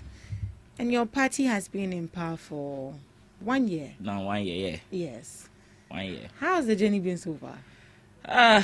Data doesn't lie. Facts are very sacred. In our 1 year in office, you have seen, everything moving very well. You have seen an unprecedented growth in the economic indicators. You have seen infrastructure being put in place. You have seen, the government fighting corruption to its core. You have seen, Galamsey fights, ruthlessly fighting Galamsey by this government. And I must tell you that there has not been any government in the history of this country that has achieved so much, in 1 year. Like, John Dramani Mahama, second coming into administration, and it is very unprecedented. Even the opposition party NPP is commending NDC for their, for the massive work that we have done in our 1 year. We have come to, fix the economic mess. We were handed over to, with a junk economy, an economy where there was malnutrition in the economy. We have to give it more nutrients to be able to function very well. And now you see where our dollar is. You have seen the GDP, reduce into a single digit. We have seen the, the lending rates and our debt restructuring and everything happening smoothly. That, is NDC government for you, and that is our 1 year in office for you. And our 1 year in office is also marked by massive, employment avenue creation that is coming up. And the youth of this country should believe in the NDC government that it is a government that is for them, and it's a government that is ruled by the youth. And when you look at the structure of the NDC government, you will notice that it is a government, or it is an administration that the young people have the opportunity to rule or has the opportunity to serve. So we should give times on time that this government is for the youth. It's for the youth. Rightfully said. Right. On that note, I think let's just move on to our first topic for discussion. So for our first topic, we have Gold Board posters Ghana's economy at $3.8 billion in formal gold exports. So a new independent economic assessment has revealed that the Ghana Gold Board delivered a significant boost to the country's economy in 2025 by substantially increasing formal gold exports and foreign exchange inflows. So the technical report, which was titled Evaluating the Macroeconomic Effects of the Ghana Gold Board, was prepared by economists from the University of Ghana and the University of Ghana Business School, and was presented on 3rd January 2026. So it says that the 39.4 tons increase largely reflects gold that was previously being smuggled out of the country but has now been brought into the formal market through gold balls pricing and purchasing framework, valued consecutively at about 96.5 million US dollars per ton. This additional gold translated into an estimated 3.8 billion US dollars in new foreign exchange inflows, a major macroeconomic dividend for Ghana's formal economy. So the report highlights that these FX gains far outweighs the 214 million US dollars trading loss reported by the Bank of Ghana, representing an 18-to-1 benefit to cost ratio, and it knows that formalizing as little as 2.2 tons of gold would have been enough to offset the Bank of Ghana loss. So this is a sort of improvement we've seen so far. What can you say about that, or what do you actually know with regards to this? Thank you very much for elaborating the topic to its core. Gold board, it is one of the game changers to Ghanaian's economy. Is one of the policy or economic policy that His Excellency John Dramani Mahama has introduced to be able to cushion and stabilize the Ghanaian economy. And I keep on asking myself so many questions when it comes to this gold board and what our brothers from the MPP is trying to do. Now, during the MPP era, they had the PMMC structure where they also had the mandate to also regulate gold and the purchases of gold. Yeah. Did we hear during MPP's era? Did we hear the impact that PMMC was doing? Eventually, no. It seemed or looked like we didn't have any body or any cooperation during the MPP era that was, should I say, structured or established to monitor or spearhead the dealings of gold in this country. But in the wisdom of His Excellency John Dramani Mahama, we introduced the gold board to take over the structure of the PMMC. PMMC was there, but this gold board was roped with constitutional power or mandate to be able to do things beyond what the PMMC was established to also do. Now, when you look at the cut point or the main focus of the gold board, it looks beyond shortages or losses. Where if you remember some time ago, Kojopo Nkrumah went ahead to make press briefing just to gain popularity or whatever, misleading the public that gold board was making losses, claimed or getting his inspiration from what IMF and a report stated clearly. But that is not the truth. Do you get right? Now, gold board by the CEOs, Honorable Semi Jemfi, stated it clearly that in one of his interviews that gold board, as it stands now, the year 2025 is making losses of over 900 million Ghana cedis. In the only the year 2025, that is what gold board has been able to do. And this one thing about gold board is that everything about gold board is on their website. They always publish it because the act that establish it makes it clear that they need to always publish their records or their financial records to be able to should I say address some of these issues that is happening about their losses. And we all know that gold board, it is not a profit making institution by the act of provision that establish it. It is a microeconomic stabilization tool to be able to stabilize the Ghanaian economy to achieve whatever target or indicators that we set up for ourselves as far as the economy is concerned. And clearly, since the inception of gold board, we have seen that they are delivering upon all their mandates. You get right?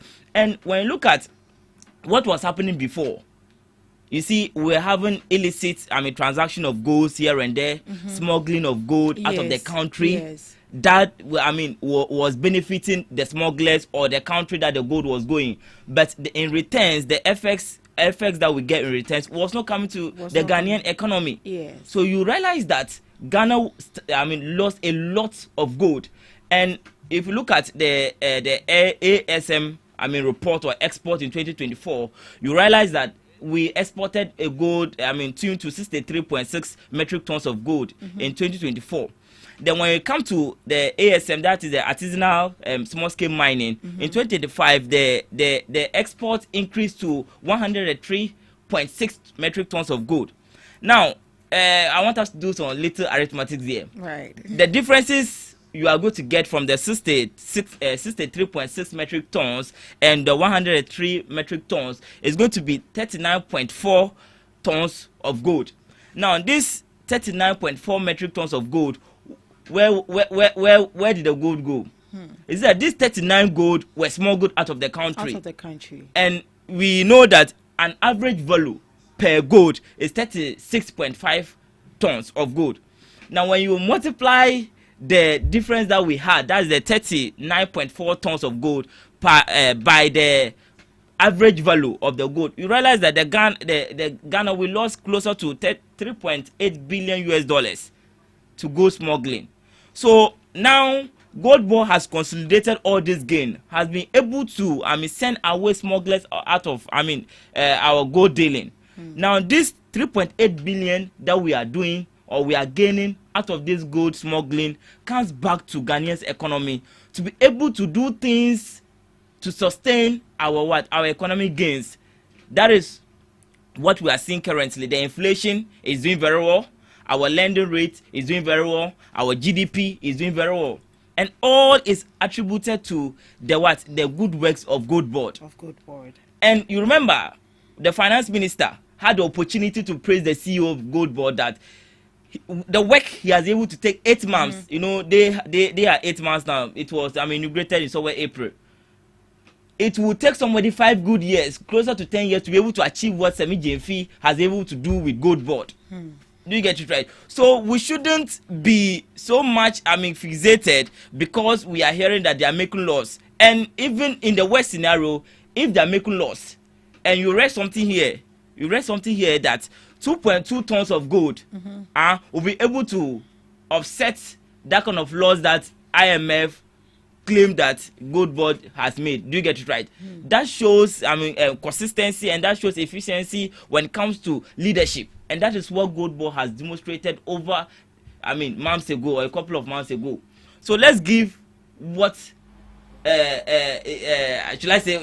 give credit to Gold Board for what they are able to do. And there is an African adage that when your fence wall is broken, it gives the goats the opportunity to go and feed on your crops. So when Ghana, the fence that was protecting our gold was broken during NPP's regime, we saw how gold smuggling destroyed our economy or destroyed gold dealing in this country.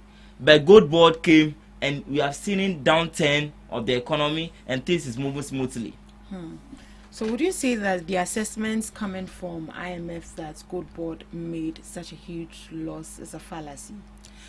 We in the NDC, we respect the opinion of IMF, and we have been in this country that we have so much inconsistency when it comes to the report of IMF. Today they will say this, tomorrow they will say this. With due respect, let's wait. And the CEO said that there is an audit that is currently going on. After the audit findings is going to be put out there for Ghanaians to have an access with what is happening in Gold Board and with the claims that the IMF is making here and there. But for me, they are entitled to their own opinion. And the most important thing is that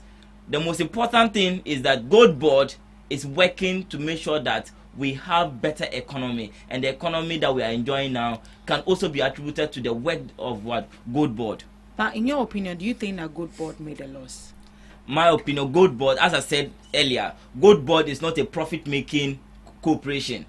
Gold Board, they can only declare surpluses, and I stated they are about declaring a surplus of tuned to an amount of 900 million US dollars. That is the mandate of Gold Board.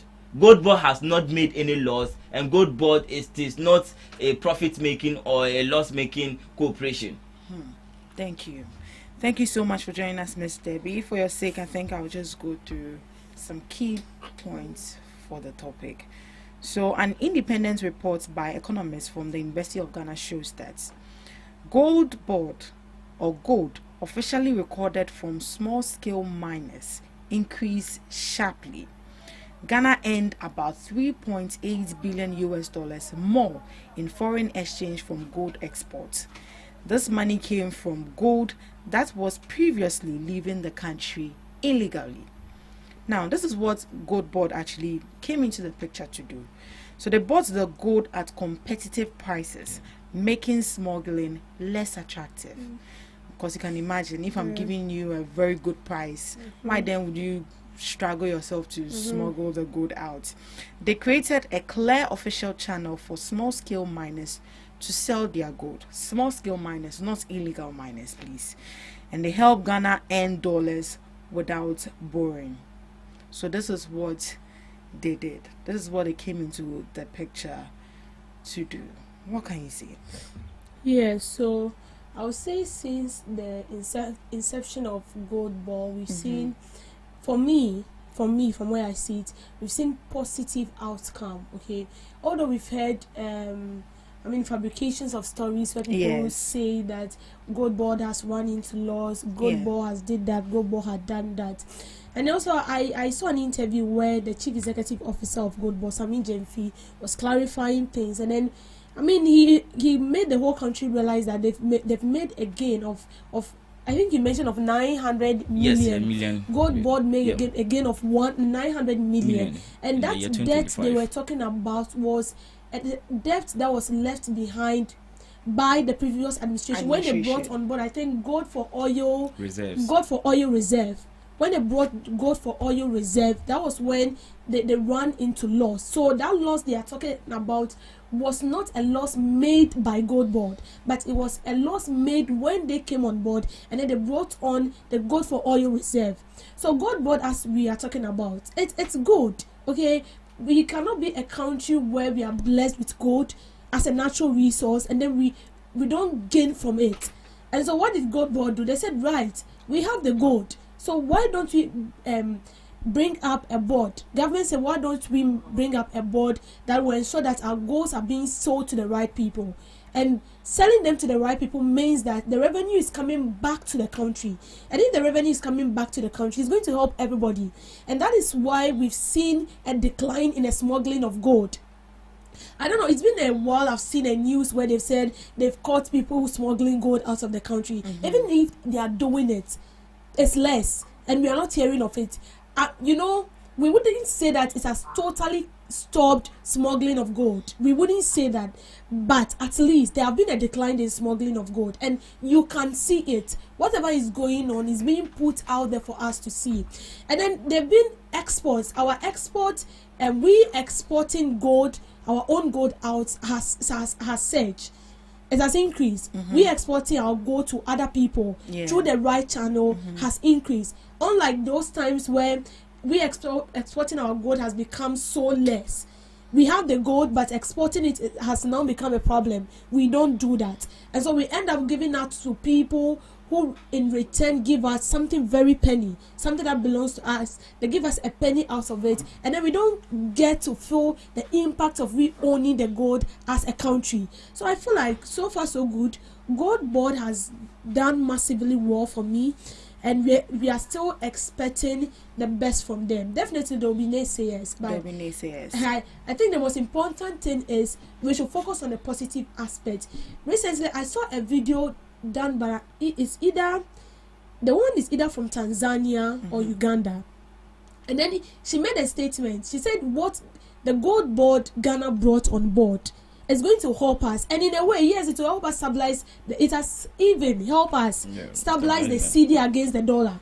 It has, because now everybody wants to trade in cedis. Why?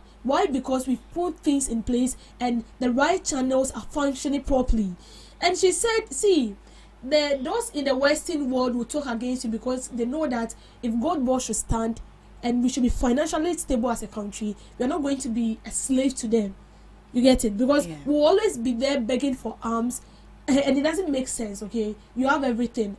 How do you feel when I claim I'm very rich and I come to you that I should borrow me money? You will see me to be somebody who is very senseless, because if I have money and I have all that, I have everything that it takes to make me rich. and then I still come to you to borrow the little you have. It means there is something wrong with me. And so whatever you tell me is what I will do. Although I have the gold, but then I'm being controlled by you. So long as we have the gold board, it's good. It's good. Right. It's good. They shouldn't just pay attention to negative comments. So upon Koma, we are waiting. Oh. Sami Jemfi said he should provide the document. Oh, for him. But they called him, he didn't pick. Sami Jemfi called him, he didn't pick. He has lost credibility in the eyes of Ghanaians. Yes, he did. Because there was even an interview he is supposed to attend on News. And then he refused. He refused to go. He sent Kabir. Yes. Honorable Kabir. And then the gentleman, fine brains, went to disgrace and embarrass himself. Them, really embarrassed them. Yes. It was an eyesore. I actually saw on social media also as well that he said Sami Jeffe is actually a communication monster. If he knew that he was the one coming, he spoke his truth for him. Kabiru, he spoke. He said Sami Jeffe was one of his toughest. Yes, he said it, and I'm happy he actually admitted that. And you see, I think Sami Jeffe is somebody that everybody, like people, should emulate. He's handling something that is very sensitive, so you don't get to see him on social media often. He's quiet, okay, but when the issue arose or arise, which one? When the issue popped out, like he came and then he defended it with facts. Watching him speak was so interesting because he was giving the fact to them and telling them that, see, the loss you are talking about was incurred by your government. You brought gold for oil reserve, and then we saw nothing about it. So if you're talking about loss, you should rather be preferring or tally it to what you brought on board, not gold board that came into 8 months reality 8 months, or let's say 8 months, right? Yeah. 8 months ago. Right. But do you trust that gold board is buying gold from just small scale miners but not illegal miners? Oh, you see, their mandate also, is also to protect our environment from any form of, degradation or pollution.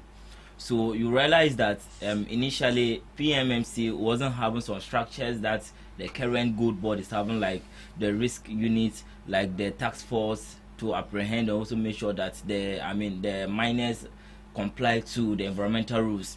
So what gold board is doing is that when they came, they gave should I say a grace period for every miner or anyone who has interest in doing gold business in this country to come and renew and register for the gold board license.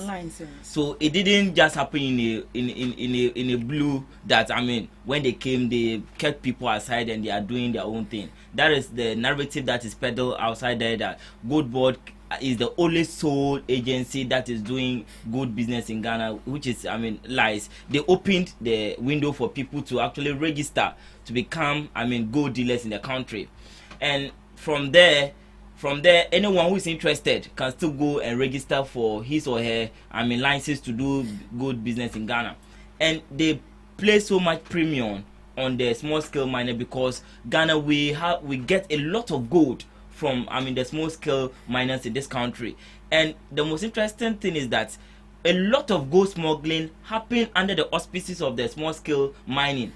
So that is why there is so much focus on them. Do you get right? And it's clear, and it is really working. Even the president for the small scale miners came and attest that gold board is really doing magic and it's really helping them to also consolidate their gains. And you realize that gold board is also buying gold. It's also buying gold to or to what the international market will have been buying. So it's just like the gold board is a middleman between the BOG and the miners. The BOG gives gold board money to buy gold from the should I say the miners, and they account for every peso, every city that BOG gives them. And we haven't seen anywhere that gold board is struggling to succeed, or gold board is struggling to do its mandate or whatever it was tasked to do. And I'm telling you this, that very soon, and President Mahama has said it, very soon Ghana is going to pull out from the IMF, and that will be the last time we'll go for IMF or bailout. Why? Because we have an alternative that is cushioning the Ghanaian economy, and now our debt restructuring is reducing. There has been decline in our debt, international debt stock, and all this is attributed to the gains that Gold Board is making. Do you get it right? Yes, so, yes. And very soon, I know that other African countries will come to Ghana to learn from what we are doing right. And what we are doing right is what? Good leadership, strong leadership, and good Gold Board initiative too. So very soon, don't be surprised that Ghana will establish a Ghana monetary fund where we'll also be lending money to other countries. Amen. That would be a dream come true. Yeah.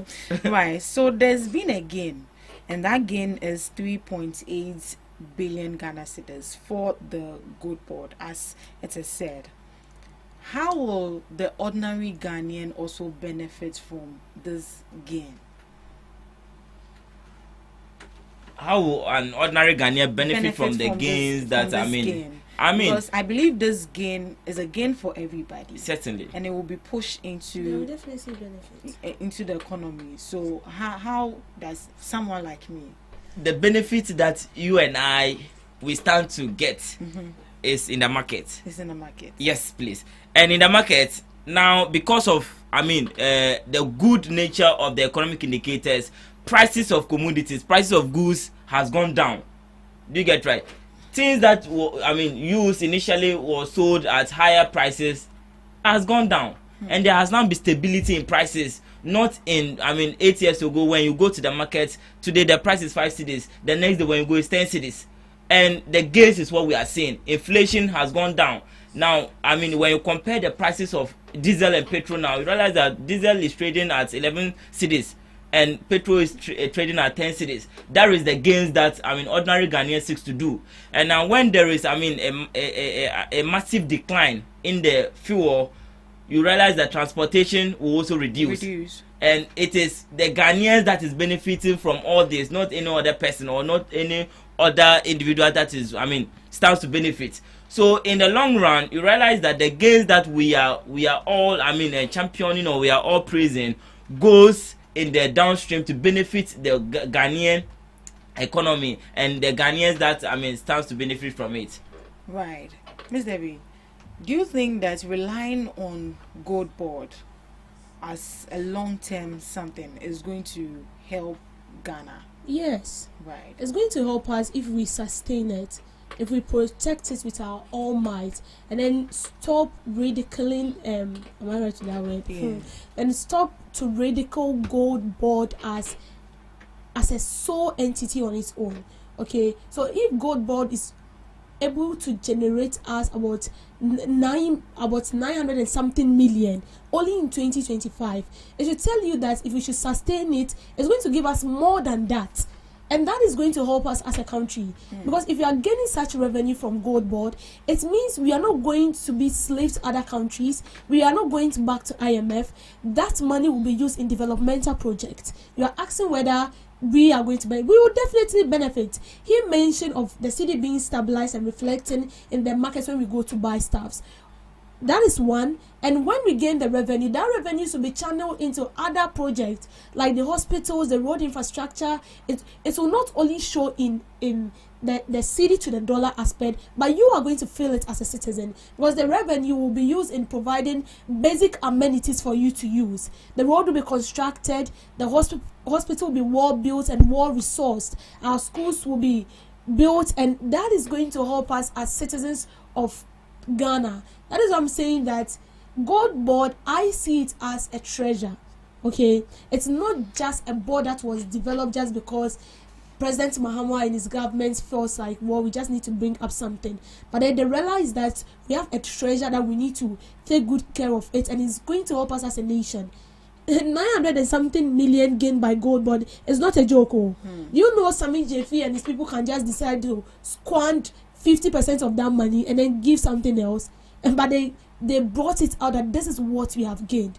And I wouldn't be surprised that the money that the debt that we paid the energy sector recently was got from Gold Board. I wouldn't be surprised. It tells you that we are now managing our affairs very well. We are managing our resources. We are managing it well to benefit us as a country. So yes, when we sustain it, we can solely depend on gold to survive as a country. To survive as a country. Right. There's also been a debate from the Bank of Ghana, which also earlier reported a loss of about 214 million US dollars in gold trading. You think this is actually something that we should be worried as Ghanaians? While economists are also saying that the overall gain is 3.8 billion Ghana cedis, which is far bigger than the loss.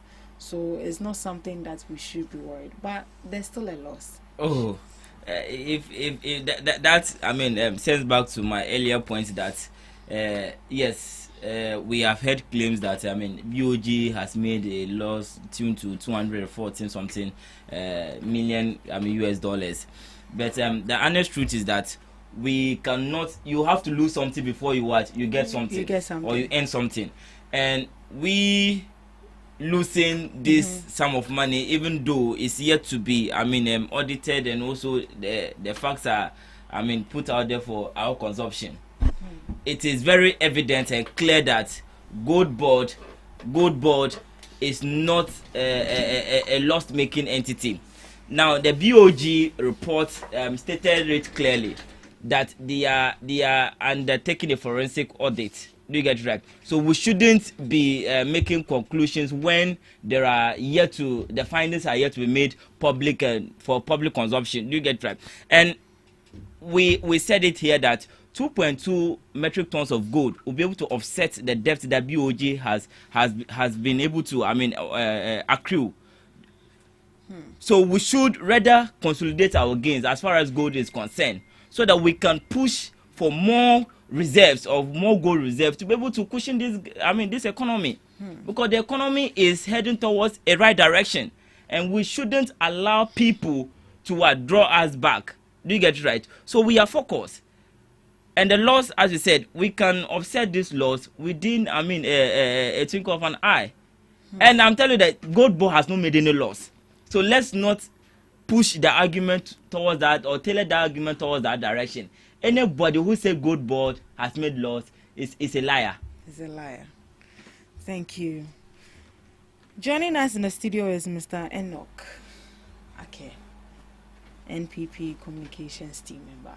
Good morning to you, Mr. Enoch. Good morning. Yeah, try watch it. Fachame. Yeah, we actually done with our first topic. We're actually moving to the next topic. Mr. Good board has not made any losses. So talk about certainly. Briefly. Okay. So what can you say to that? You see, you know, greet your people small. I won't greet.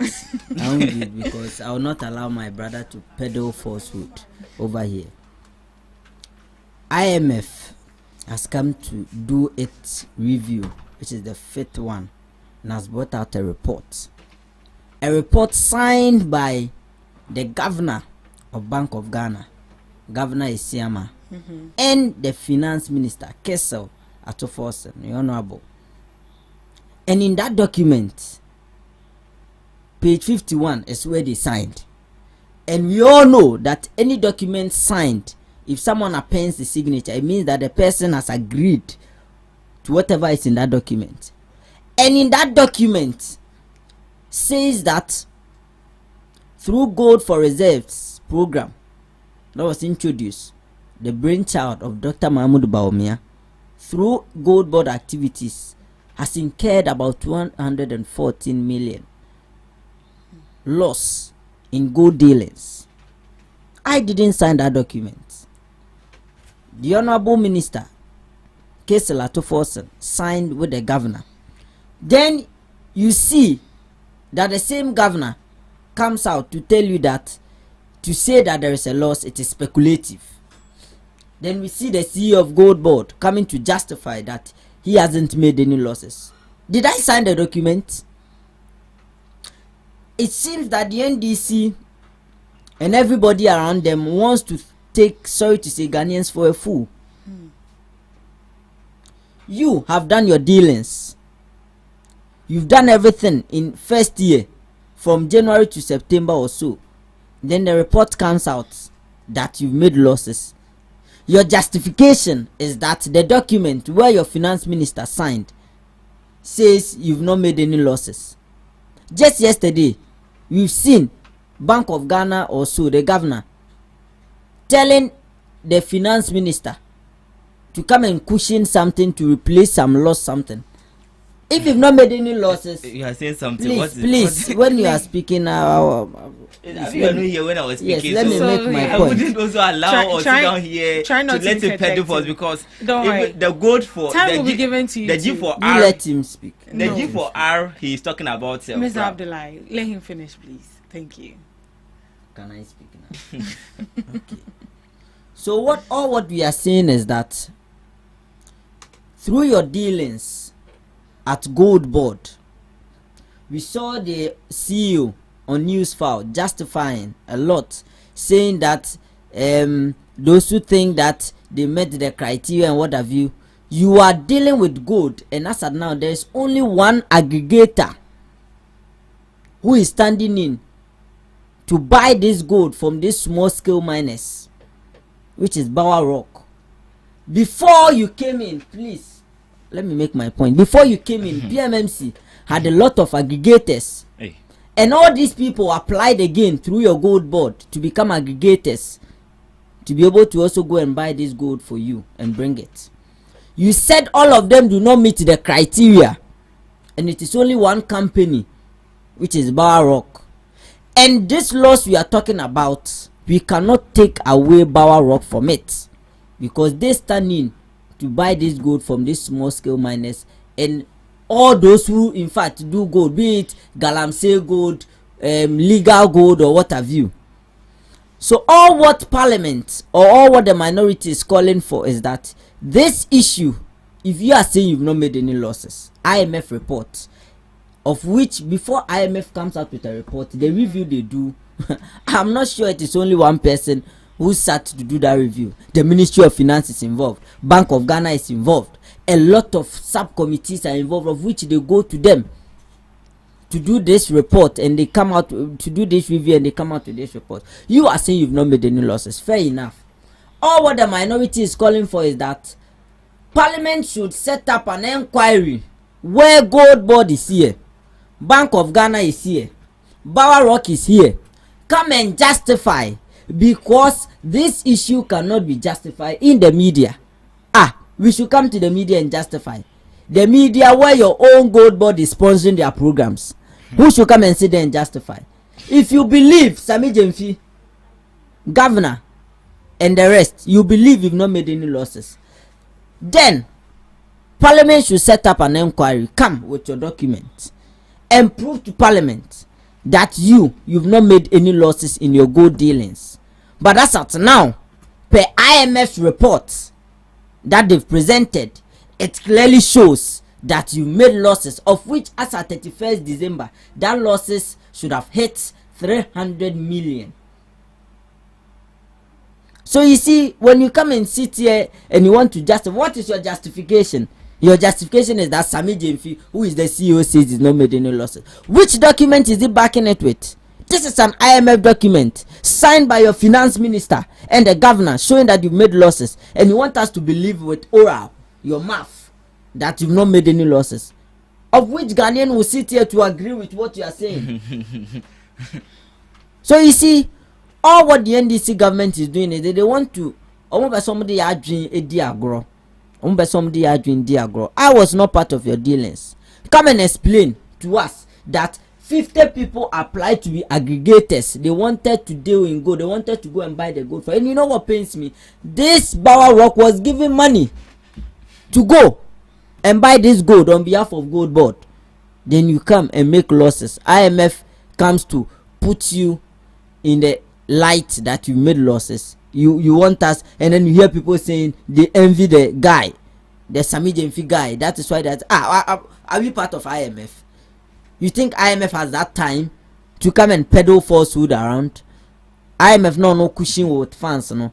Catch you say pel or no better nas no more better nas and you've made losses. And these losses, are you telling me that your finance minister didn't read the document before he signed? Are you telling me that your governor didn't read? Please, your justification doesn't hold water. As of now, you've made losses of which you have to explain to the Ghanaian people. How come gold to sikakoko so yakotomboka? You have to come and explain to us. Kokoro akra moka now gold. They should come and explain to us. Yeah, there's an upcoming audit, so I guess they were happy. You see, it is. Our time is fast spent. Can we move to the next topic, please? Certainly, but I have to. I mean, maybe in the next topic, I will take that time to refute some. I mean, claims that my brother just sat here to peddle. You because I mean, back. it is very irrational for every sane Ghanaian to, I mean, say that Gold Board has made losses, and his claims, I mean, is attributed to what, I mean, IMF said. And I said it here on countless times that IMF has had a lot of contradiction with their reports. And he said orally, I mean, there has been evidences that Gold Board has kept it out there concerning the Bower Rock being the sole entity. We opened a window for people to apply. So if a company doesn't meet a criteria, should we allow them to go into our gold purchases or gold, I mean, dealings? This is a sensitive sector that needs people that has the capacity to be able to deal in gold. And if we find out that Bower Rock as a sole company has the capacity to be able to aid the Gold Board to be able to carry out this mandate, should we withdraw? Because I mean, and you see, one shocking thing is that Gold Board didn't, I mean, just, I mean, erupted in during the inception of Gold Board. He's aware, he's much aware that Bower Rock, I mean, had a cooperation in 2015. He's aware when your party, sorry, 2016, when your party, 2015, sorry, 2016, when your party came into power. 2016, my party was in power. 2016, when did the election? 2016, my party was in power. Continue to peddle for so 2016. So Bower Rock had a full inception when MPP PMMC was in power. You said 2016. Okay, 2016 was so my you party cannot in power. sit down here just because Bower Rock, I mean, is a sole, there's an entity to deal with gold. You said they have an alignment or interest. No, we should look. You are a fine gentleman with, I mean, with fine future. You shouldn't be doing this to yourself. You get it right. Okay. Let's speak. Just look at what he's saying. Let's speak with facts. And let's speak with what issues. My sister, let me read something to them. We continue. Gold Board this is from the governor. Gold Board let hasn't me read made it for you. Any loss. And even the G4R he's talking about, which people started the G4R? So you want to tell me that the G4R, when NDC just came into power, that amount to that loss he's talking about or what? Am I IMF? You are telling us today that IMF is making contradiction. The gold for oil or the G4R he's talking about, was it started by the NDC government? But PMMC didn't make any losses. Did you even if you are going on that tangent? You and I, did you even hear of any PMC? No. PMC became very silent because they didn't even know what they were doing. They lacked direction. Look at what he said. They lacked direction. Let me read this thing for you. Then you can justify. Now then your viewers. Gold becomes a luxury because we are a country with so much gold. So we need a cooperation to be able to deal with gold. That is why the brainchild of Gold Board came. So you shouldn't sit down here. The PMs lost trust. And they didn't do anything. Those who lost trust was making millions of profit for the country. Can you compare the profit the Gold Board? Please let me read this and then we continue. This is from the governor. And look, please. This is from the governor. We had a report. That was. So you won't allow you read. I want to also show you something. he's done. We have the total ASM gold exports. Continue peddling and you know that. And you see, time will catch them soon. They introduced a 3% withholding tax on our gold earnings. If you saw that, I'm telling you, go and read very well. You understand what? And you realize that during the 2020, our ASM gold reduced to 39.3 tons. Why? Because of the 3% withholding tax they introduced. So you don't sit down here when PMMs lost credibility, lost trust, didn't bring any better benefit to the Ghanaian economy. Sit down here wanting to praise them. He's aware what Gold Board is doing. Right, thank you. Should I read? Yes, please. Okay, this is from the governor, Dr. Johnson Pandit Siama. This is what he said, 12 January 2026. we are not in a position to shoulder those costs going forward. We are having a conversation with the finance minister to reimburse us for the losses suffered under the Gold for Reserves program. I didn't say that. You've not made any losses, so you are saying you've not made any losses. So why are we now going to reimburse? Reimburse means he said he is not responsible. He will not shoulder that. Intino finance minister.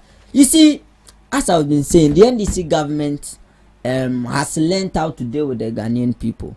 So whatever we say, now the argument is we've not made losses. We've not made losses. Why is your document? This is IMF document signed by your finance minister and the governor. And in that document, it showed that Gold Board under the Gold for Reserve program made losses of 214 million.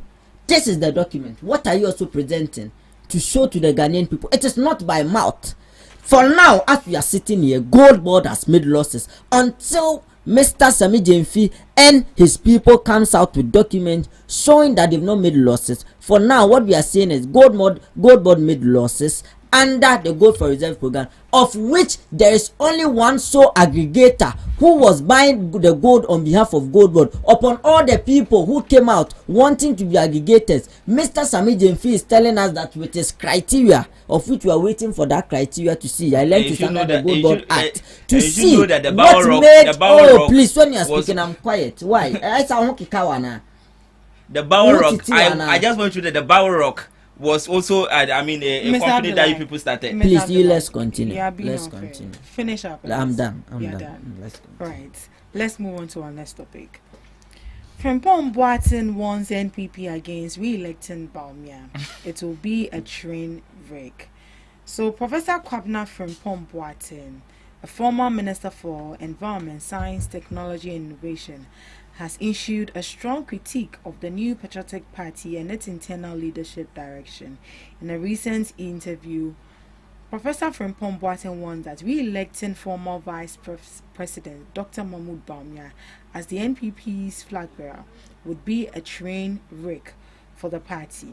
He argued that the current state of the NPP no longer reflects the values he once knew, claiming the party has moved away from its founding principles. He criticized the internal electoral process that produced the last flag bearer, alleging that delegates were manipulated, bribed, and intimidated. A trend, he says, undermines democracy and credibility within the party.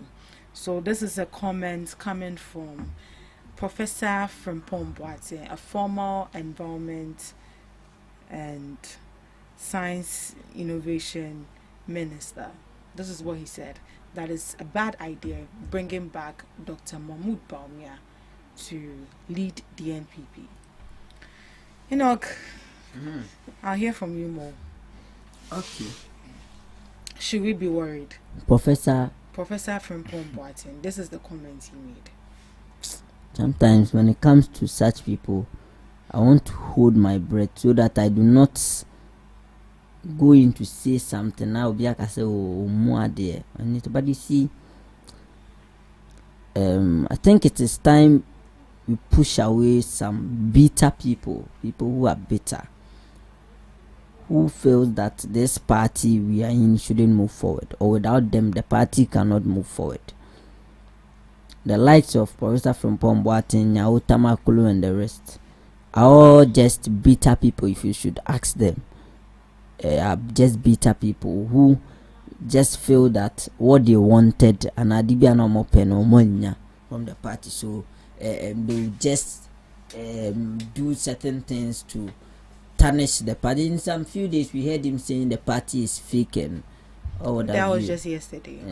Just sorry to say, Penimu, one anti Mwacha, Bobra. Sometimes you shouldn't put yourself in a position where you become a laughing stock to people, or where younger people will take you to the trenches and just say abusive words against you. But you see what is nice about all this? Dr. Bawumia is a very nice person, of which he won't have to rebut or come out to rebut what this elderly person is saying. That will be the last thing he will do, to come out and also say something against him. No. He's focused on his campaign. And you see, Omoma Jane say what they want is what should be done. But we are far, trust our level, no? And the party is in a position where we are in opposition now. It won't give room for people to put our party in a position where others will see the party as dark. So I'm very impressed with what the General Secretary did, putting in processes to expel him from the party. These are people we shouldn't allow to come closer to power. But do you think that is concrete enough to expel him? That is concrete enough to expel. Somebody sits on air and says the party is a fake party. But we've heard other bad comments coming from some of your party members as well. And fair enough. This, you see, before something like this comes up, this is not the first, this is not the second. And he has been one of the few people who want to put the party in a position where people will see the party as an unserious party, as a party which we do not have rules. But you see, the party is guided by principles and constitution. And once you go contrary to what the constitution says, it is prudent that we put you in a position where you deserve. And one person is Professor Frimpong Boateng. He should be put in a position where he deserves. He shouldn't come closer. You are saying the party is fake. We should allow you to come closer to such a party. No, never. He is not and will never be a part of this party. And I am glad that to some extent, I'm always a little happy that we've gone to a position. Because these are some of the people who would have come crawling to Dr. Bawumia for positions. Not him. Those using tribal words and what have you in the campaign we are doing. These are the same people if Dr. Bawumia had won in 2024 would have come in and would have ministerial position. So I'm glad that today Dr. Bawumia is seeing the true people who are with him. And he's seeing those who were only with him because of an opportunity they wanted. We've seen them on the media speaking. Today, Oyere Fulani is not even a Ghanaian. We shouldn't allow Fulani to become a first lady of this country, and a whole lot of words denigrating the individual and the party of which they find themselves in. I ask myself, so such people spilling such words, if Dr. Bawumia wins, how are they going to get close to this man to be able to work with him? It is painful. And you see, as I've said, the likes of Alan Kojo Chamantin, Nyahota Maklo, Professor Boateng, we can group them in one group and title them bitterness. All what they are doing is out of bitterness. Yes, they are doing all that because they are bitter. And you see, grown-ups like them shouldn't be doing this. They shouldn't be doing this. And they think that they can destroy the party. Now we party, we bet me go party. It is not possible. We've had instances where people have come in to do a whole lot of things. Party nengu, the party sacked a general secretary or what have you, suspended them and all that. Did the party collapse? And you think, Professor Boateng, you think you can collapse MPP? That is funny to think that. So for me, such people should be pushed away, and we shouldn't allow them to come close to the beautiful democracy we have and the beautiful MPP of which we are in opposition. I started a building, and that is what Dr. Bawumia is saying. It is because of some of these people that today are polling station executives and people are bitter or are angry. It is because of these people. They were given big positions and contracts and they could not even watch party people.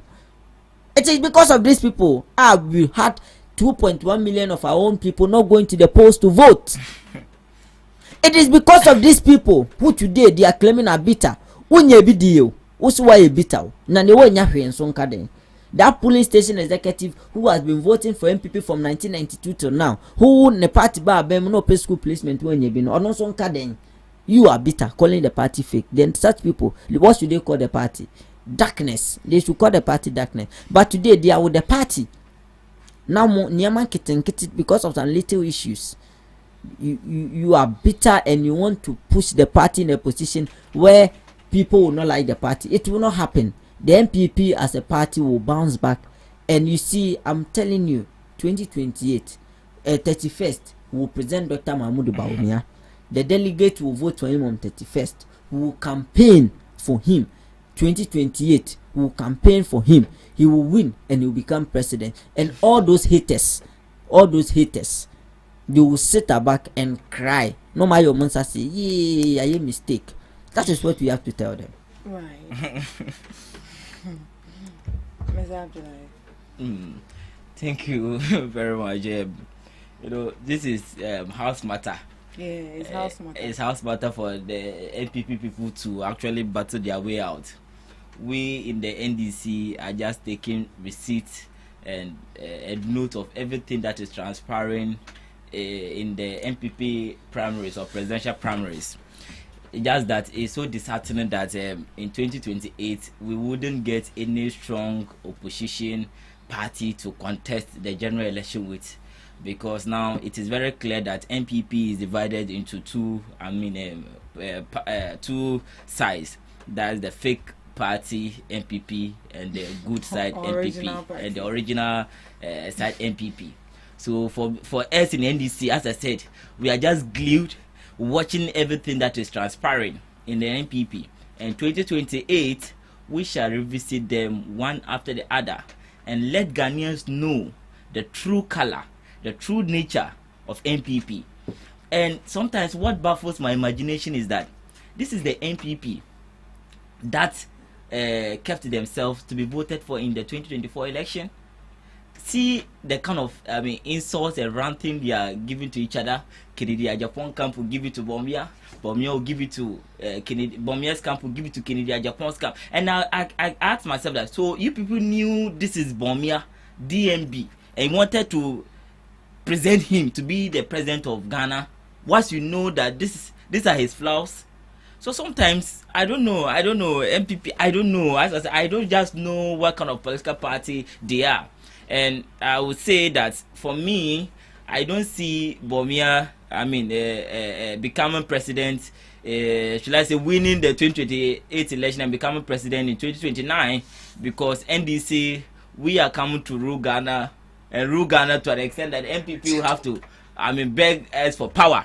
Because, the economic indicators and the leadership that His Excellency John Dramani Mahama is doing is so unprecedented, and I know very well that some well-meaning MPP are so much impressed with what the NDC government is doing. So for me, NPP is a dead and a collapsed political party, and they have lost that kind of integrity to come and contest even the 2028 election and thinking of even winning it. That beats my imagination. So we are for God, it will be there.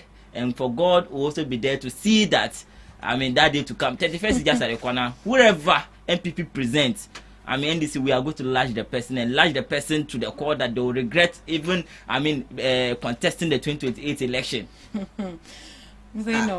Sometimes what water do these people drink? 2016, a sitting president. Dr. Bomia is not a sitting president. 2016. Your sitting president lost abysmally. You didn't collapse. Your party didn't collapse. I sometimes please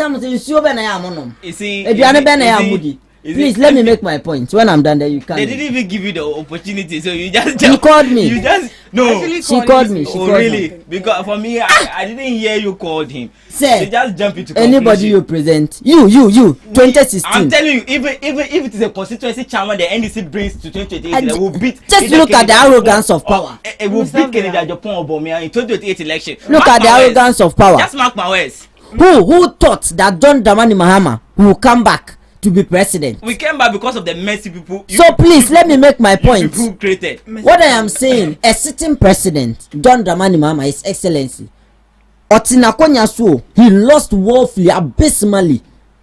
Nobody thought he would even come back. We didn't even say your party has collapsed. And with what you are doing, troca, running losses, a fake stability, pumping money into dollar and the rest. Please let me make. Because the last is too much. Mr. Abdullah, the last is too much. I think you are being unfair. It is serious, so let him flow. It is very bad. No, this attitude is not. It's not the best. Please. If you want to communicate for your party, you shouldn't be doing this. I'm not sure you've ever seen me interjecting when you are speaking. Continue. Thank you. Sorry about that. So what I'm saying is that the NDC, sometimes I don't know where they get it. Is it say power so say then that comes into their mind when we present a constituency chairman, we even beat anybody you present. Such arrogance, thinking that power is eternal forever. Let me tell them that, see, anybody that they will present in 2028, Dr. Mahmoud Baumia will beat that person and win that election.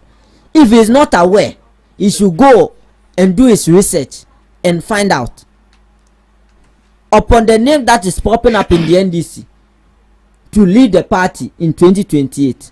Among them, who can beat Dr. Mahmoud Baumia, of which that is why they've gone hiding behind some candidates to be able to win so that they can beat such person. All what we are saying is that for us, we are focused. Dr. Baumia is engaging the delegate.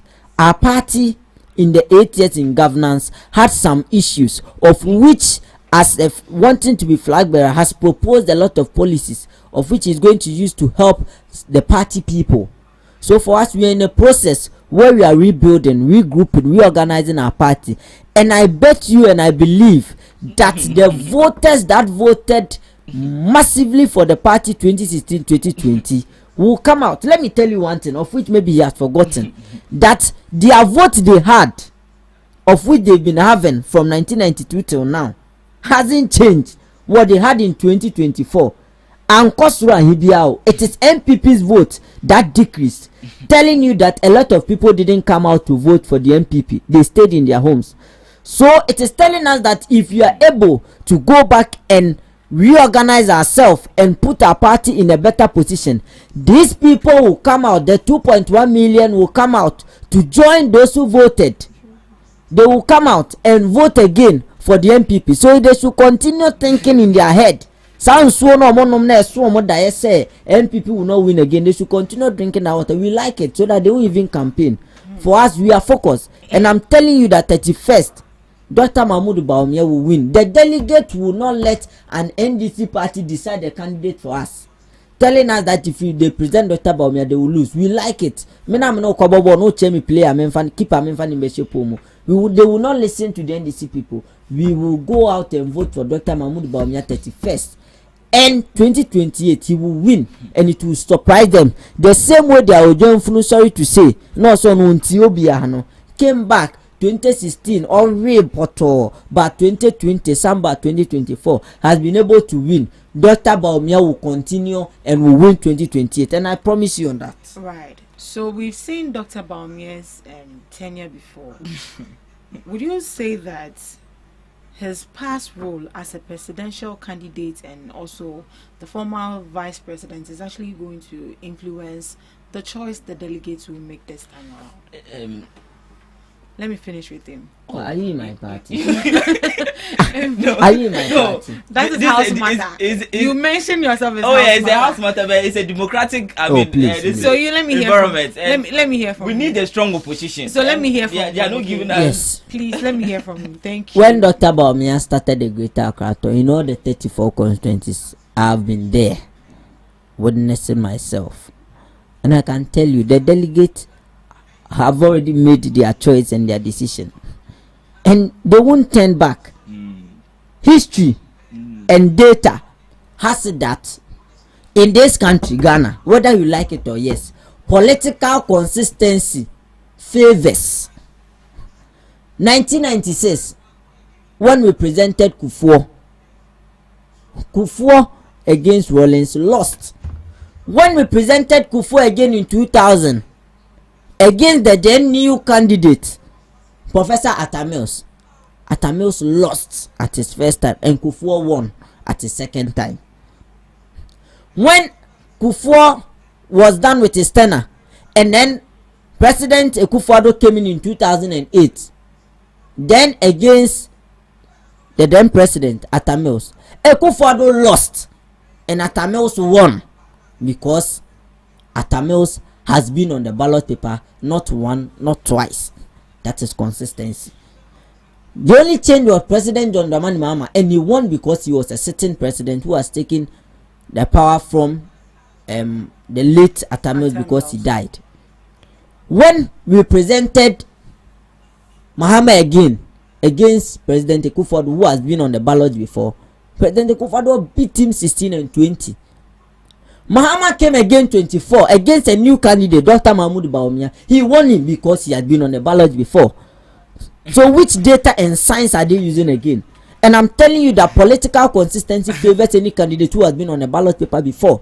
So I am telling you that any candidate that the NDC will present, who is a fresh candidate in 2028, the delegates are convinced that the political consistency favors us to present Dr. Mahmoud Bawumia, who has been on the ballot 2024. So any individual the NDC will present in 2028, which is a first timer, he has had the face of the people know him, he has marketed himself, the Ghanaian people know him better. So it will be more appealing to present him 2028 to the Ghanaian people, where the NDC is not fortunate, are going to present a new candidate. Why should we change such a candidate to go and bring who? Someone who has not been on ballot paper before, where we have an opportunity to present somebody. The delegates are convinced, and I'm telling you, they now when you say Kukrudo, they did not say issue, they said no change, meaning that they are not willing to change the candidate they know. And I'm telling you that Dr. Bawumia is winning hands down. What will surprise me is that the gap will be small. That will only surprise me, because I know that his winning is going to win with a big gap. And let me tell you, the people around him knows Abobia Bewu are not pray, and that is why they are speaking. And Dr. Bawumia says something that I like, or say those that I'm contesting with, I have contested before, so they want the power is in my hands now. They want it from me to become flag bearer. So what do they have to do before you can take this bottle water from me? You have to push me. You have to say something against me before I give it to you. That is why you see most of them saying all kind of words, using all kind of foul languages against him. But you see, as I'm telling you, or say, Dr. Bawumia say, if it is God's will for him to be flag bearer and president, it will come in. So they can continue what they are doing. Just a few days to go, and 31st he will win. And that is NDC's headache now, upon who they are going to present to face Dr. Bawumia. And I can promise you will beat any person they Right. Mr. Abdullahi, let me hear from you. Yes, I think my brother is living in a delusional world. He's dreaming. He's dreaming in a sense that we have seen what Dr. Bawumia has, done as a vice president, as a head of the economic management team. That Bismarck performance he has subjected this Ghanaian economy to. We have seen him, and Bawumia is not a new person to this country. So he shouldn't be tickling himself because they are paying people to come and welcome Dr. Bawumia. They are giving people money to come and welcome Dr. Bawumia. They are giving people a lot of gifts and a lot of items just to get visuals or just to get pictorial beautification just to welcome Bawumia. It talks about victory. They shouldn't be deceived. If they know what is good for them, they should work and work hard. Look, it is not about. you were coming to say something. Say that one. It's not vote against Dr. Bawumia and present the one you want. It's not about. Larger numbers welcoming you shows that you are winning the election. You get it right. So they should be fixated on what is ahead of them. And for me, anybody, I repeat, anybody the MPP will present at the 31st January election will lose the 2028 election. He's going to lose and lose abysmal. Even the margin that we gave them in 2024 election is going to be small. Because look, Ghanaians are fed up with the MPP. We are tired with the MPP. We have experienced the hardship. We have experienced the worst economy ever in the history of Ghana under the leadership of Akufo-Addo and Bawumia. Bawumia, who claims to be an economic messiah. We saw an unprecedented cedi to dollar. We saw an unprecedented hike in the inflation. We saw how our GDP was skyrocketing. But he said he's an economic messiah, preaching, lecturing, giving us economic lectures from one lecture hall to another. But when the practical work was given to him, we saw what he did. So my brother should stop shouting as if Bawumia is a new person. We have seen him, we have known him. When your pot is leaking, we don't use it to prepare soup. We have seen how Bawumia ideas, the bold ideas he claimed to have, has led Ghana to borrow ever. The highest borrowing Ghana will ever see was under the watch of Dr. Mahmoud Bawumia. So we have seen him, and it's nothing new. NDC will win the 2028 election, NDC will win the 2032 election, NDC will win the 2036 election until MPP learns their lesson. Right. And they are still arrogant even in opposition. Let's read a few comments on Facebook. So this is from Ibrahim. This NPP communicator lacks basic knowledge about gold board. I suggest he improve his understanding to debate effectively on the topic. You should come and teach me. Even Kojo Opon Nkrumah and Adams have now denied the gold board never make losses. Opon Nkrumah denied. Oh, so you when he did the why didn't you watch his my question to the why are you doing that to yourself? My question to the NPP communicator is does he truly understand arithmetic and logical principles related to good board? And from Ibrahim again, Bawumia got 38.02% 2024. Let's wait 2028. He's likely to get 0. He didn't see the EC gazetted result. Someone who is coming to quote someone on arithmetic. I know he didn't see the EC gazetted result at 41. I mean, he's saying 38.1. Anytime MPP hear 38, I don't know what happened. Then Mama also had 34 in 2016. When they hear the 38, they begin to freeze. Then Mama also had 34. Sitting president, 34. MPP, they are meeting. MPP, they are meeting. And you pass by, say 38, they'll start running. Because somebody who is learned that is how scared and coming to quote someone is when now you are rather quoting 38%. What shows that you are even telling that you are shallow? Because if this is gazetted results showing 41 and you are telling me 38, now me arithmetic now who quote 38, it should tell me that one now you lack basic principles in arithmetic yourself. Right.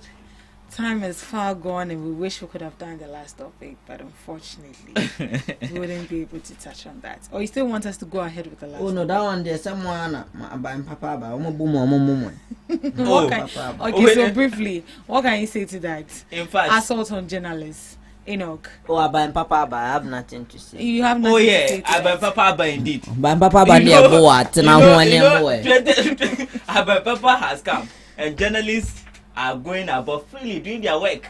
Are you sure? Oh yeah, I am very sure about what I'm saying. Because the police officers that are supposed to be protected, we the journalists are rather now utilizing us. 2022, 2023, look at the press, freedom ranking. Under them, their administration. Who did they be out data? Data is who in there. No, these are data. You just sit down there, you just these are very we can verify them. You have the phone. Verify. I said you have the phone. Verify. I am not complaining. The ranking was there. Am I a journalist? You can admit. I said you can attest. I'm not a journalist. The journalists are complaining. The ranking, the freedom ranking during the administration, we recorded the most worst freedom ranking ever. 60. Yo, I'm not a journalist. Right. Your last words. It has never happened in the history of this country. Right, your last So words. when it comes to who protects journalists, our president is a trained journalist. My last words, if he's not ready to say it. Our president is a trained journalist. Do you get it right? And he is protecting the welfare and the freedom of journalists. We were in this country where Ahmed Saleh was brutally murdered by them. He's aware.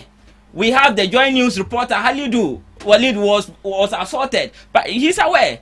So when it comes to, journalists, freedom and protection. I'm not a journalist. Am I a journalist? It's like he's just trying to dodge the topic because he knows what his party has done over the years with journalists. When it comes to journalists, right, Mr. Abdullah, your last words. Yes. Your last words. Yeah. So I will reiterate my point that Ghanaians should be very patient to see how far the NDC government and John Dramani Mahama government is going to work to, fulfill the promises that we gave to Ghanaians. You realize that we are almost about executing the entirety of our 2024 manifesto.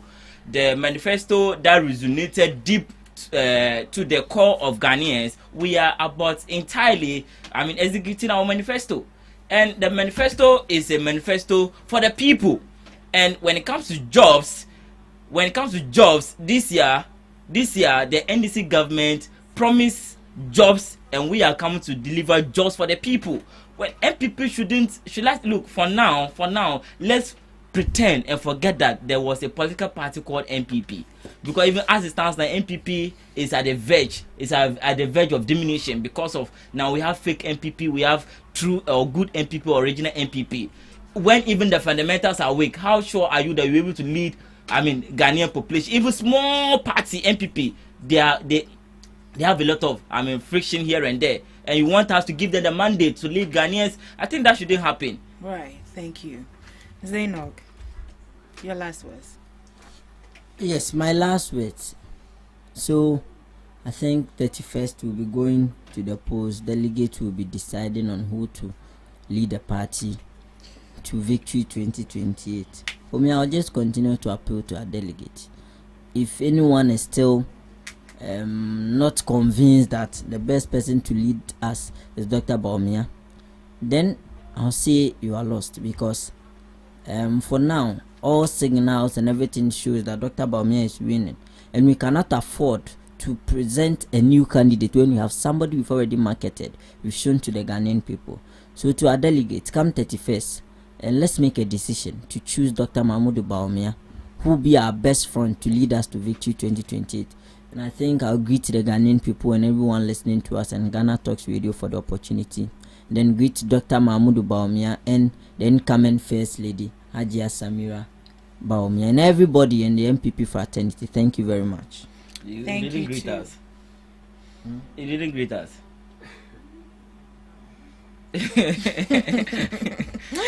Thank you so much for joining us on the second segment of the Ghana Talks Breakfast Show. Thank you to our honorable guests. We had such an insightful conversation right here. Thank you, and thank you to our audience. Do have a lovely day.